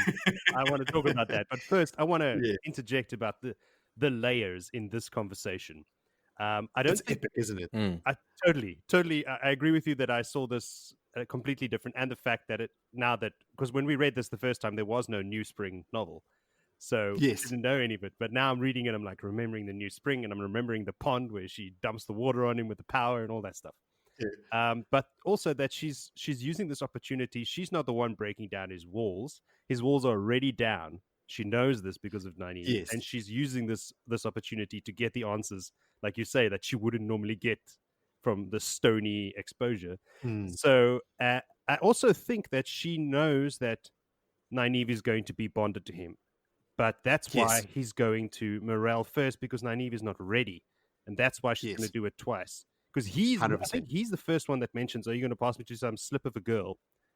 And then she brings that back up later on, meaning obviously Nynaeve. So she knows that he must be bonded to her eventually, but she's not ready. So middleman, Mirel. And also Moiraine is not going to just give up the bond. No. Like, there's no reason that Moiraine is going to die necessarily. But she knows she's going to die already? Or does she only find that out later on when she goes through some Tiangriel or whatever, she sees her own death or something? Actually, now that you mention that, she might have an inkling. Maybe something Min saw. Because she's planning. She's making a plan for when she dies. Well, that was my exact question. Like, there's only, if you look at that conversation out of the context of maybe she loves Lan. Like, let's be silly about it. The only jealousy would prompt such pushing of his buttons, or does she really know that, okay, is he going to be for me there in these last things that need to go down, and what is his movements after that, or where does he stand, or is he just going to go back and fight this fight in the borderlands? Like, is he true to the cause, whether it's with me or with another Aes Sedai? I think she thinks that he's true to the cause. I don't think she doubts that. She just needs to know how loyal he is to her still. But what prompts that for her? Just to test like whether he's going to do the full thing for her. Well, like Lan acted on his own in teaching Rand how to behave around Swan. Okay. Moiraine didn't ask him to do that. Lan doesn't do that sort of thing. Yeah. Lan doesn't just go and meddle with her plans. Okay, makes without sense. consulting with her. There was a conversation in Feldara between Lan and Nynaeve when he gave her the ring. And after that conversation, Moiraine was there. Yes. So she can see. She can see, sees it happening. sense, because she was close by when he was having that conversation. So she could sense through the bond, the emotion that Lan has for Nynaeve. So she's probably sensed it already. The three of them travel together for ages. There's bits of that probably cropping up all the way back to Eye of the World. Or maybe it's a little bit of an interplay from what Lan sensed of her when Tom is around. Yes, it works both ways, Missy. Yes, it does. But yeah, like Moritz, with traveling together, there's flirting and stuff like that. That might be odd for her to notice. She probably started noticing. But that conversation in Feldara, where he gives her the Valkyrie ring, that is a defining moment. Yes. Like he gave her his loyalty. Call me whenever you want and I'll come running. Yes. I will drop what I'm doing. Even if it's Moiraine. Yes. Now, if Moiraine knows that, which she undoubtedly does, because like you said, like Lan leaves and Moiraine's standing right there in that conversation. Yeah. But Moiraine has to know that Lan is still committed to the cause of seeing Rand make it to the final battle above everything else. And for the first time ever, she has cause to doubt that. Yeah. If Lan literally has a choice between saving Rand and Nynaeve, who's he going to save? He's going to choose Nynaeve. Yeah. No, okay, that makes a lot of sense. And Moiraine actually does say that, she can admit to herself that she does feel a bit of jealousy. Yeah. It's not like she's a jealous maniac, but she can sense jealousy in herself. Yeah. She's had him all to herself for 20 years. And now... Yeah. I mean, he's bedded other women. She mentions that. I've always wondered how that must feel for an Aes Sedai through the bond while your water is off with another woman. Let's not go there. Doesn't Elaine and Brigitte paint like a pretty clear picture of what that feels like? Like Brigitte goes out drinking and Elaine gets drunk, and Brigitte also beds a bunch of men, and Elaine gets all embarrassed about it. Doesn't Elaine, I mean, at the risk of getting vulgar, doesn't she have an orgasm like mid conversation with someone? Like she starts blushing and like she can't control herself. Like she has to put her head in a bucket of water. I don't remember the Brigitte is busy but I'm so phoning looking some other forward dude. to it now. Yeah. Anyway, so that's not the end of the chapter. No, so it isn't. After Lan has left, Van Dien comes in, and she's brought some tea. And Moiraine says, can I ask you a couple of questions? Now, Van Dien is the green; she's not the brown, but she acts like a brown a lot of the time because she spends all her time with her sister, and they are working on a book together. So Moiraine says, "Can I ask you a couple of questions?" And those basically go like this. Moiraine has to ask the questions in a way that don't give away what she's trying to find out or what she's busy doing, right? So she has to ask Van Dien questions about the Dragon Reborn without making Van Dien realize that the dragon is reborn and under Moraine's influence. Yeah. So the first question she asks is the Horn of Valir linked to the Dragon Reborn in any way? Because the Horn seems to be the focal point for all the action at the moment. Mat and Perrin and Rand are all after it. It's part of her plan in Ilion, like, is there anything that can tie the Horn to the prophecy? And Van Dien just says no. She just says that it needs to be found before Tarmon Gaidon, and that the dragon must be at Tarmon Gaidon. And that is the sum total of the link in any of the prophecies or the scripts. There is no actual link to speak of. So Moraine's next question is, does anything link the dragon with Tommen Head? Because probably from the dark prophecy that was written on the walls in the cells underneath Feldara, and Varen was explaining about Tommen Head and the Watchers of the Waves, like there was talk of that. Mm-hmm. So Moiraine is trying to see if there's a link between the dark prophecy that mentions Tommen Head and the dragon. And this is where Van Dien says yes and no. It's actually a bone of contention because there's a specific word that is translated from the Age of Legends to it's Avrion or Mavrion are the two different versions of it. Now, there's a group of people that call themselves the Watchers of the Waves or the Watchers on the Waves that are settled in Falme or Falm on Tommen Head, and they call themselves something de Mavron. Mm-hmm.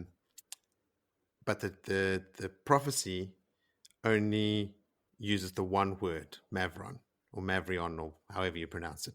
And so people just translate it as watchers. But Van Dien is convinced that it is actually the watchers on the waves. So when the prophecy says, 5 ride forth and 4 return, above the watchers shall he proclaim himself, bannered across the sky in fire. Van Dien is saying that should be above the watchers of the waves shall he proclaim himself, bannered across the sky in fire. But then Van Dien interprets that as north of Tommen Head. So she's expecting the dragon to appear somewhere around Aradoman or Saldea, also where Mazrim Taim is. Exactly. Right. Yeah. So she's saying that, and then she starts going, that's 2 questions about the dragon reborn. Has the dragon been reborn? Yeah. And Moiraine has to say, no, if the dragon was reborn, wouldn't you have been called back as if you received a summons back to the White Tower? No, you haven't. Trust me, the Amyrlin seat knows as much as I do about the dragon being reborn. Yeah. Which is, again, just like showing Moiraine's craftiness, giving a fellow Aes Sedai an Aes Sedai answer that manages to pull the wool over her eyes. And is not a lie, but it's not the It truth. is not a lie. straight up. So then she pivots to Shadow Logoth. She goes, "What of Shadow Logoth?" And Vantine's like, "Jesus, you're all over the place." She gives her the usual spiel about, blah, blah, blah. It's the evil within that killed it all.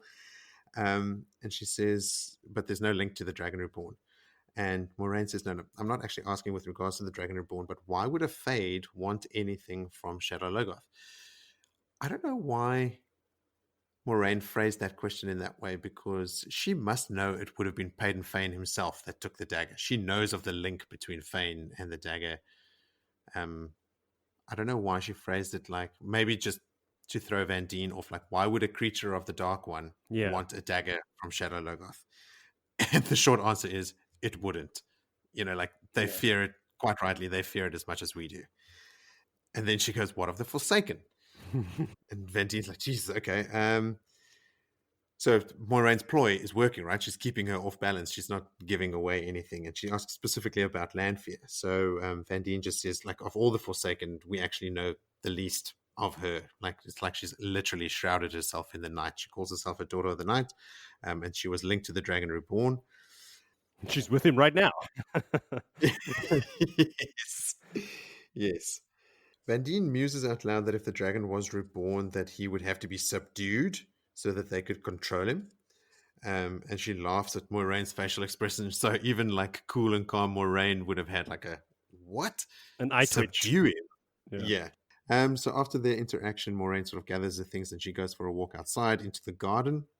And she hears something behind her. As she turns around, there's a Drakkar standing right behind her. And in the process of reaching out for the source, she knows that she doesn't have enough time, because as soon as it starts crooning to her, she's powerless to resist it. And she's sort of under its spell, and she's walking to it slowly. And it sort of is reaching out for her and spreads its wings out wide. And it's about to reach in for, its famous embrace. And Moiraine even thinks about how, like, even if you survive the kiss of a Drakkar, what is left is just a shell of your former self. You don't truly die, and that's only if it is interrupted, because she surely will die. And when they find her body, it will seem like she's been dead for 2 days. It's got these like sharp claws, and where normal fingers would be, and it's sort of reaching out for her. And it's got these sharp teeth. But even as she's looking at the teeth, she knows that it's not, the teeth aren't for biting and shredding. It's its kiss. Like, it's actually going to lean in and kiss her, which is just upsetting. And then as that's happening, a sword comes, I think, over her shoulder. Yeah. Moraine's quite short, right? So like there's a sword that just comes over her shoulder and plunges into the chest of this thing. And then another sword joins it, and it's Jaem. It's the other warder who also stabs it. And the Drakkar sort of like hurls Moiraine away and starts beating its wings and like thrashing at them.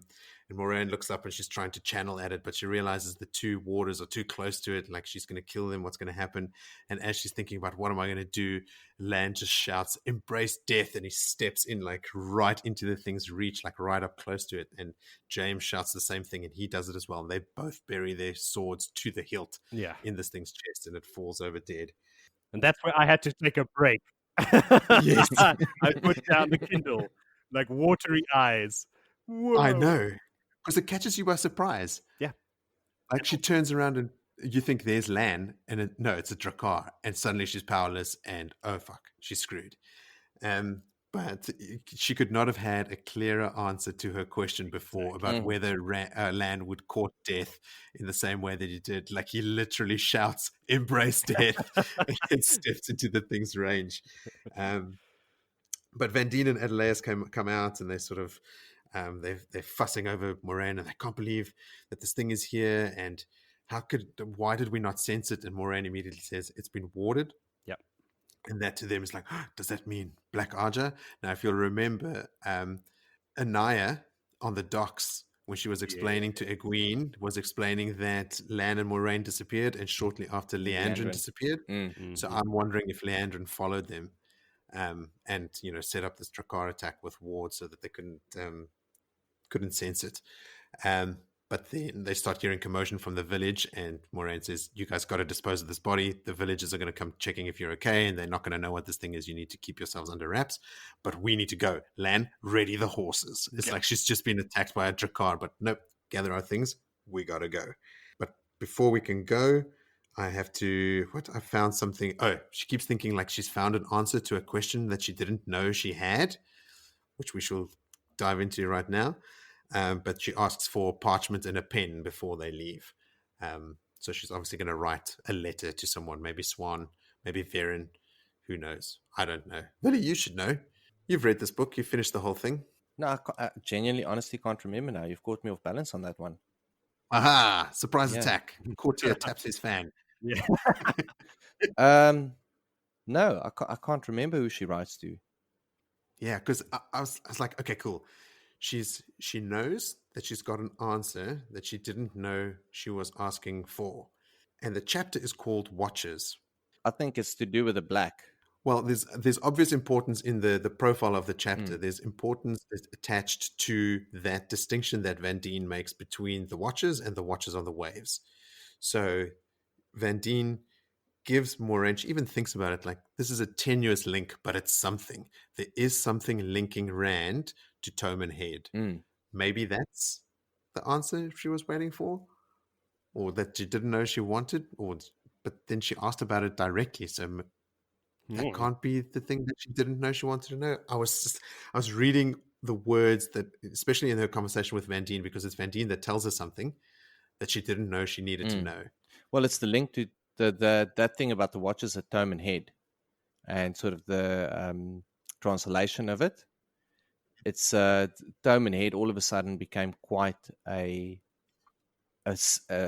theme over this whole book, and sort of the end. Yeah, no, this whole book basically popped up the whole time. The scribbling on the wall, and then the war that started, the Sanshan landing there. All of a sudden, that's become a hot spot that wasn't part of anything. Yes. So now that's sort of maybe just a bit of confirmation that is where there's going to be this first battle. She needs to focus her attention in that area, much like with the Eye of the World. It's got to go to the Eye of the World. That's where we have to go. The attention needs to be there. Yeah. But maybe she writes to Varen. I also had that thought that, like, because I'm now super wary of just assuming that Varen is working with Moiraine, because now we know she is Black Archer. But I'm still carrying this sense from my previous reads of the story that Varen is, at least in some capacity, working with Moiraine. I mean, at the very least, she's keeping word about Moiraine and Swan's plot. She's keeping that to herself. She hasn't spilled the beans there. So, even in not spilling the beans, she is complicit and acting with them. So I think there is grounds for her, as long as it suits her own sort of interests and research and her own goals, that she would continue to assist Moiraine. So that's why I thought as well, Vali, that maybe she is writing to Varen or to Swan. Probably Swan, I would think. Who are the Watchers over the Waves? You don't know at this point. They're not like a secret society or anything, but they could be. I feel like it's being set up as the people who are watching for the return of Arthur Hawkwing. Yes, that's what I assumed. Okay. Because that prophecy at the beginning in Faldara, it also mentions the Watchers wait on Toman's head, and the seed of the hammer burns the ancient tree. Now, Arthur Hawkwing was also known as the Hammer, and his seed, obviously, his descendants. Yeah. The ancient tree is the people of Elmouth Plain supposedly had an Avendasora sapling and refer to themselves as the people of the tree, and also their sigil had the Avendasora tree on it. So this prophecy is directly referencing the landing of the forerunners of Arthur Hawkwing's returning armies at Almouth Plain somewhere. And the Watchers on the Waves are based on Toman Head. They're like sort of like jutted out into the ocean, right? Like almost like trying to be the first ones to see them come back. Yeah. Well, they've already done that. Yeah, so already back, dragon already reborn. Some of the people, like the communication you said in previous things, so bad. Like this letter that she's writing now, like how long is it going to take to get to whoever it's written? Like months. Surely the Amyrlin has some kind of like terangrial, of like a span read or something that can. Stop taking the words out of my mouth. Totally thinking span read it. Come on. Yeah. So, I mean, in conclusion, for me, that chapter, when I was young, stood out for the Drakkar attack, Mm. but this time it was just seeing Moiraine in action. It's one of those rare chapters that you get a point of view from Moiraine, and it gives you like a look behind the facade that she's always putting up for everyone else, because she does not tip her hand in front of anyone else ever, really. And here you are sort of seeing her inner monologue as she's thinking through and even questioning her own method for getting the stuff that she wants out of both Lan and Vandine. And no one asked the question, like, how big is this game that's being played in the White Tower, that the taking out of Moiraine is so big that a sister would follow her and cloak a Drakkar and know where she is to try and execute this plan. Like, how deep has the Black infiltrated the tower? Well, as we can see, like they're all over. They're all over the place. I know more Black Archer members by name at this stage of the book than I do non-Black Archer members. Totally. And we know, is it Masana who ends up in the tower? Like it's forsaken. She's based in the tower. Yeah. Yeah. Totally. Yeah. So just, great chapter. Really. And like some of those quotes about like how, like arrogant Lan is, like even at his most, shy, he is still more arrogant than a king with all his armies at his back. Well, he is a king, and he's got no He armies, is. so he's the only one. For sure. All right. Did you guys have anything else for that one? Yeah, that interaction with Lan and Nynaeve when he gives her the ring. And Moiraine was there, but surely she must have at that stage felt how emotionally intense that was, and him saying to her that he cannot be there for her. And like Jodie was saying, the water bond would have carried that actual Yes. emotion to Moiraine. She'd be feeling that. Yes. And if she was right behind him the whole time, she heard the whole conversation. Yeah. Also, she has a Tarangriel that lets her eavesdrop. So, I mean, like all signs point towards her knowing. Yeah, maybe it's just a jealous stab, like trying to see if she can throw him, but it's like weird. I'd read it and I was also very much, it left more questions than answers for me. Not for me. For me, it was like a surgical strike. She knew exactly, because she'd thought of the words that she was going to use hundreds of times. So she knew she was going to have this conversation with Lan. And she set him up, thinking that, the left hook was going to come. And then she hit him with a right uppercut. Exactly. Or maybe for the idea that she knows she has to pass on his bond. Maybe to prepare him for that eventuality. That there's probably some of that in there. Because she's also not lying. She has passed on his bond to Morel already, and she has given instruction to Morel, and Morel has already agreed to pass it on to someone else that she seems or deems suitable. Maybe because she knows what's going to happen to her. She's going to disappear. Well, look, she's also on a dangerous mission. Either she knows she's going to die, or it's just pretty fucking Taking likely. precautions. Like, she's on a dangerous mission. Yeah. As we just saw right there in the chapter. Inches from death. Yes. Yeah. Yo, some heavy stuff happening up there.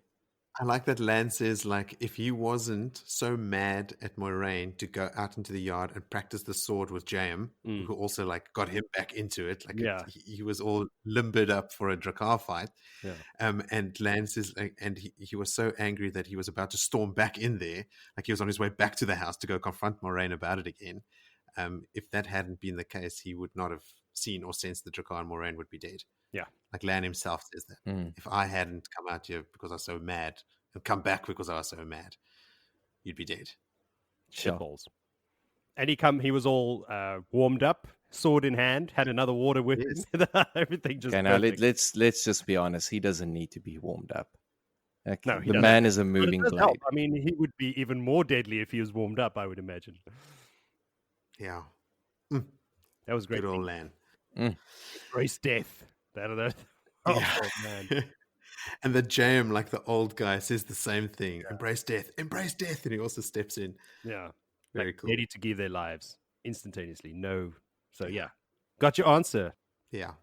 Whew, let me wipe the tears from my eyes. All right, Joe. Well, now you're going to take us through another emotional journey. Look, this is an emotional journey. This is an up and down thing. It has moments that are great and others that are not. But anyway, we'll get into it. Okay. Well, enlighten us. Chapter 23, the testing. The testing. So we've had Dochgar, and we've had all kinds of shit happening. Now we've got a testing. Everything's happening. It's all happening. So Nynaeve is in the tower. This is weird because time has passed. How much time has passed since she arrived at the tower? A couple of days, I think they mentioned. I don't know if they actually mentioned how many days, but it's right after they got there. Yeah, so she's already being tested, and that's the last thing we saw. Sheriam putting her arms around the two girls and walking them into the tower, and now she's getting tested.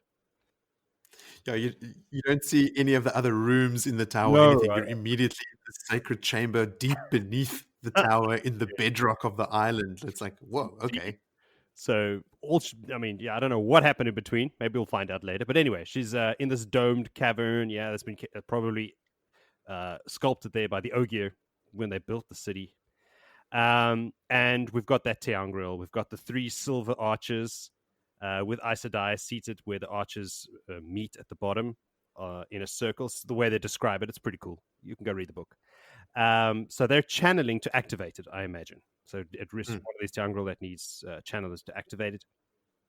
So the test for the Aes Sedai consists of entering each one of these rings to face your fears of the past, the present, and the future.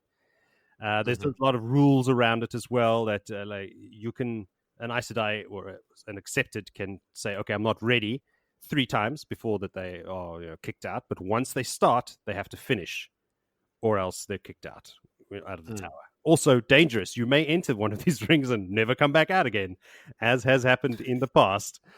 So definitely, it's a serious test, and the way that they describe it and why it's so hardcore makes a lot of sense. Because once you become an Aes Sedai, you're going to be hanging out with kings and queens and armies and generals, and you've got to have your wits about you, and you've got to have a dedication and not waver for a second on your mission by anything at all, which is what this test is going to test, so to speak. So Sheriam mentions that others have sustained wounds as well. Like they'll go in and they'll have wounds, and when they come out, there's nothing, or others will come out and they will still have the wounds on them. So I'm wondering if this is just another way of accessing, because she says as well, like the ancients believed that there were many worlds. Is this another way of entering those what if worlds? Or is it something more personal? Because well, it is personal. I mean, you can tell from the nature of the tests, but yes, it's another reality in which but not these things are real. portal stone realities, another kind of reality. But anyway, personal portal stone realities. There you go. There's lots of exposition in this chapter as well, because obviously we've missed what's happened in between, and Nynaeve hasn't been a novice, so she hasn't learned all of this stuff. So Sheriam is explaining it to us and her at the same time. All right. She also explains a little bit about the oath rod, and it was they do it now because it was after the Trolloc Wars or something that they started doing it. It hasn't been it's been over a couple of 100 years, but not for thousands of years. That people lost faith in them, they lost trust in the Aes Sedai, so they took these oaths to restore trust between the nations, so that they know, like the king and the queen will know that the Aes Sedai will not use their power to usurp their position on the throne or something like that. Little do they know that people still don't trust Aes Sedai. Didn't really help. But they're still there. So I suppose it did help a bit. So anyway, she begins the test walking through the first one and through the first thing, but she also goes straight forward. There's no hesitation on her part. And her motivation throughout this chapter is to get revenge on Moiraine. She is going to become an Aes Sedai to go and kick that woman's ass. Like, that's her motivation. She's hell-bent. So she will go through anything.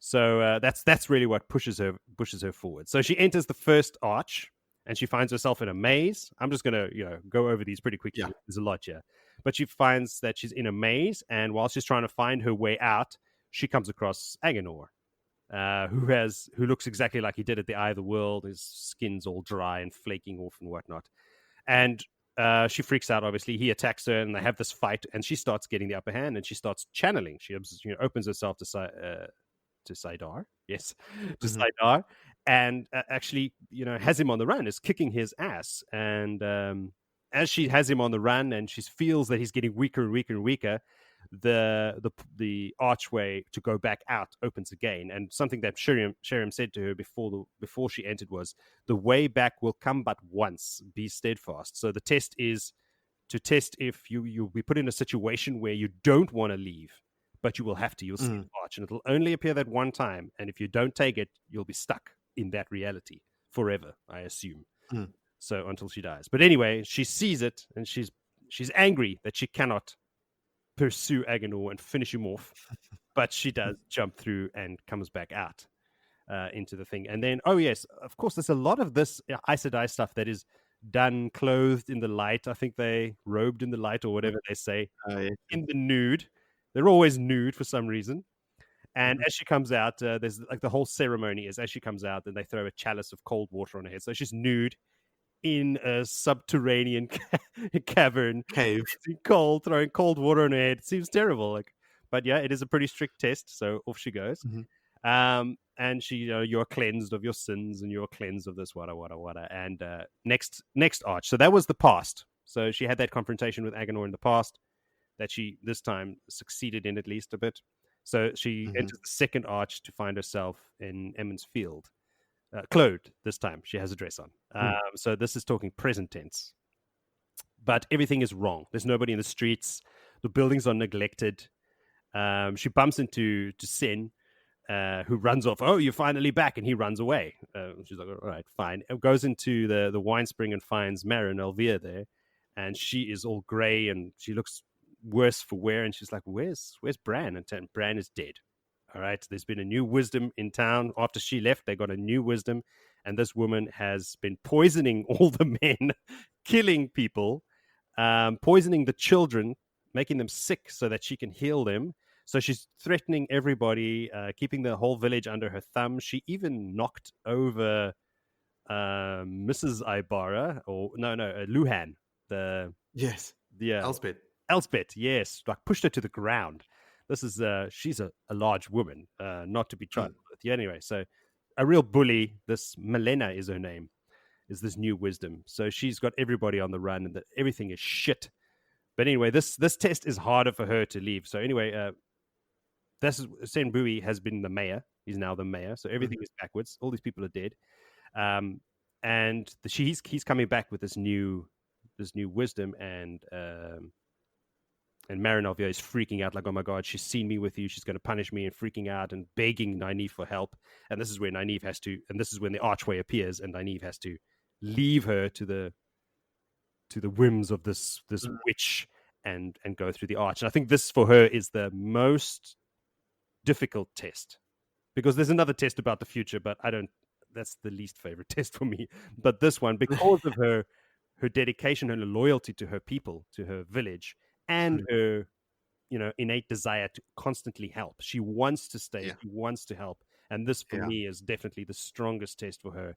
But her, she overcomes her desire, and crying, she dives through the archway and goes back to the cavern, where someone else throws another cup of water in her face and cleanses her of something else. Whatever. The ceremony continues. All right. But she's visibly shaken and crying tears, and it's just the worst for her, right? But Sheriam explains, like, this is what the test is. You have to be put into situations where you would want to stay. You do never want to leave. This is, and your desire to be Aes Sedai, or in this case, get back at Moiraine, is got to be stronger than all of these things that are going to throw you. And beware, because now this last test is going to be the most difficult. So Nynaeve's just like, "Fuck it, I'm going." She literally runs into the third archway. Yeah, like, let's do this. And this is, for me, is the lamest. I think it's kind of like, the future is so obvious. Like, oh, she in this fantastical future, she's married to Lan, and they have beautiful little children, and they're having a picnic in a green field, and it's all like, this is like, oh, and she's BFFs with more gays. Oh, BFFs with more gays, yes. And Melchior is back to where it was, and the Thousand Lakes are shining. It's not in the Blight anymore. Like, I thought all of this was a bit lame, but anyway, it's predictable, so predictable. But anyway, like, and Lan's like, "What are you talking about, my dear?"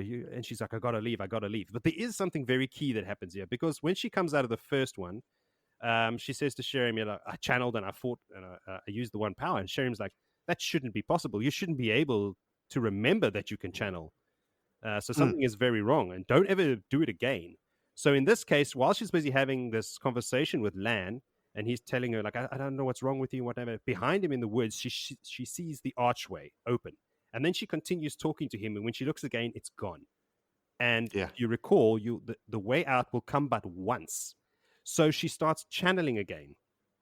And she pictures the bud, the flowering bud opening on a blackthorn branch. I don't know if there's relevance or significance to that. We can get back to that.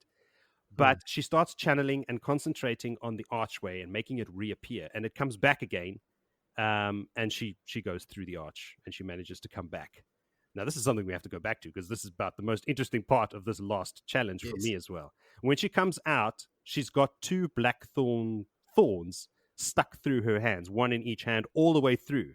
And Sheriam pulls them out and tries to heal her, but they leave scars, which shouldn't be something either. She's like totally stigmatized herself.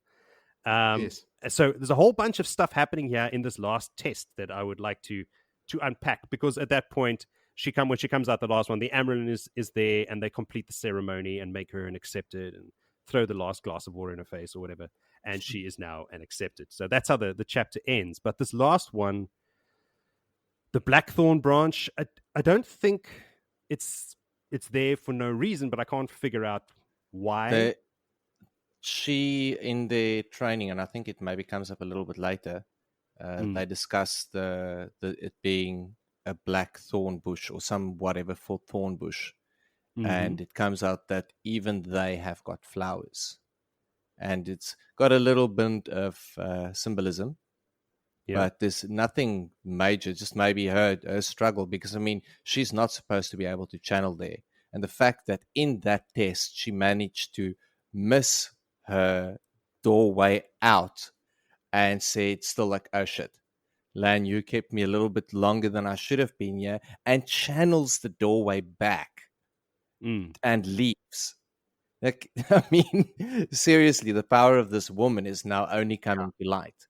Like, she's overpowered. She's got so much bloody power. And I don't know, maybe we'll find out what the symbology, the symbolism of that is later. But that is her flower. I didn't remember her being stabbed through both hands and having scars. Like, she's got her own version of like Rand's markings, like that's something that now this time I'm going to remember. She has small scars on her hands from where the thorns went through them. All right, so I think what you're saying about the blackthorn bush is it's similar to her. Like, it's prickly and angry, but it still has flowers. It's still able to channel. So that's like her personal way of embracing the source, is picturing not just the flower, but the blackthorn bush as well. Okay. There is flower in between all those thorns, and it can grow. Yeah, okay. All right, I see that. She is a walking thorn bush. Yeah. When she comes out, that no one mentions that she channeled. Did they? I mean, I'm wondering if on the other end, did the doorway go away? And then it opened again, and then she came out because it I don't know. I don't know what was happening on the outside.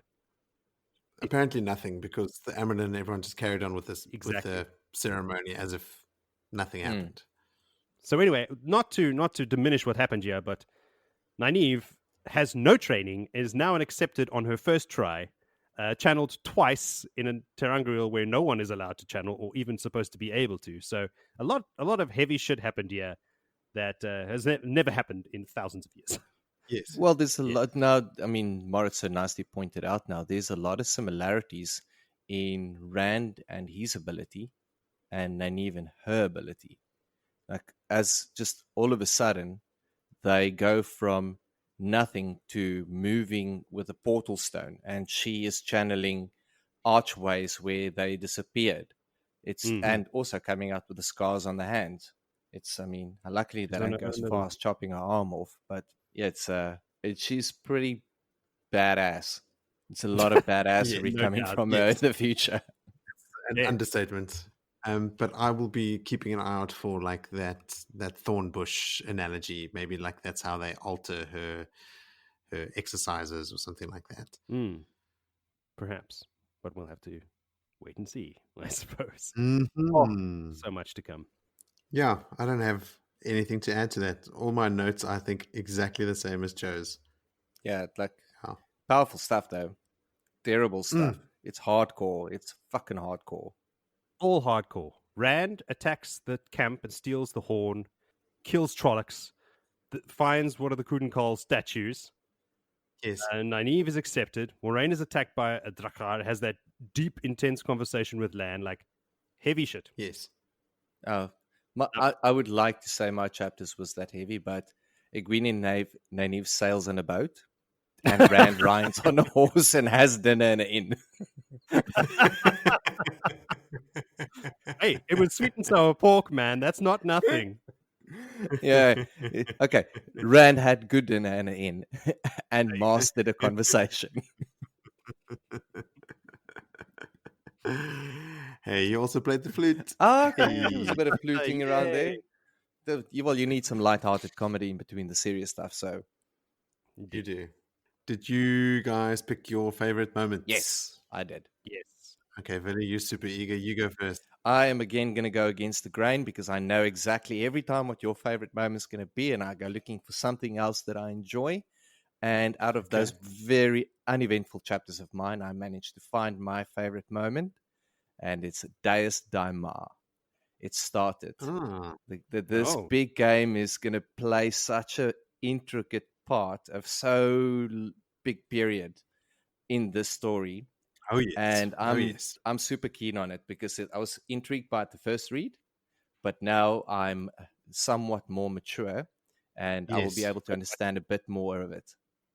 Yes, I'm also interested to see if it shows up in Moiraine's dealings. And I mean, from what we just read about her, it does already. Yeah, absolutely. Like even in her relationship with Lan, but she's Kahenian, so like Deus Daimar is in Moiraine's blood as well, big time. And she's royalty. She grew up in one of the big houses, so she plays the game at a high level.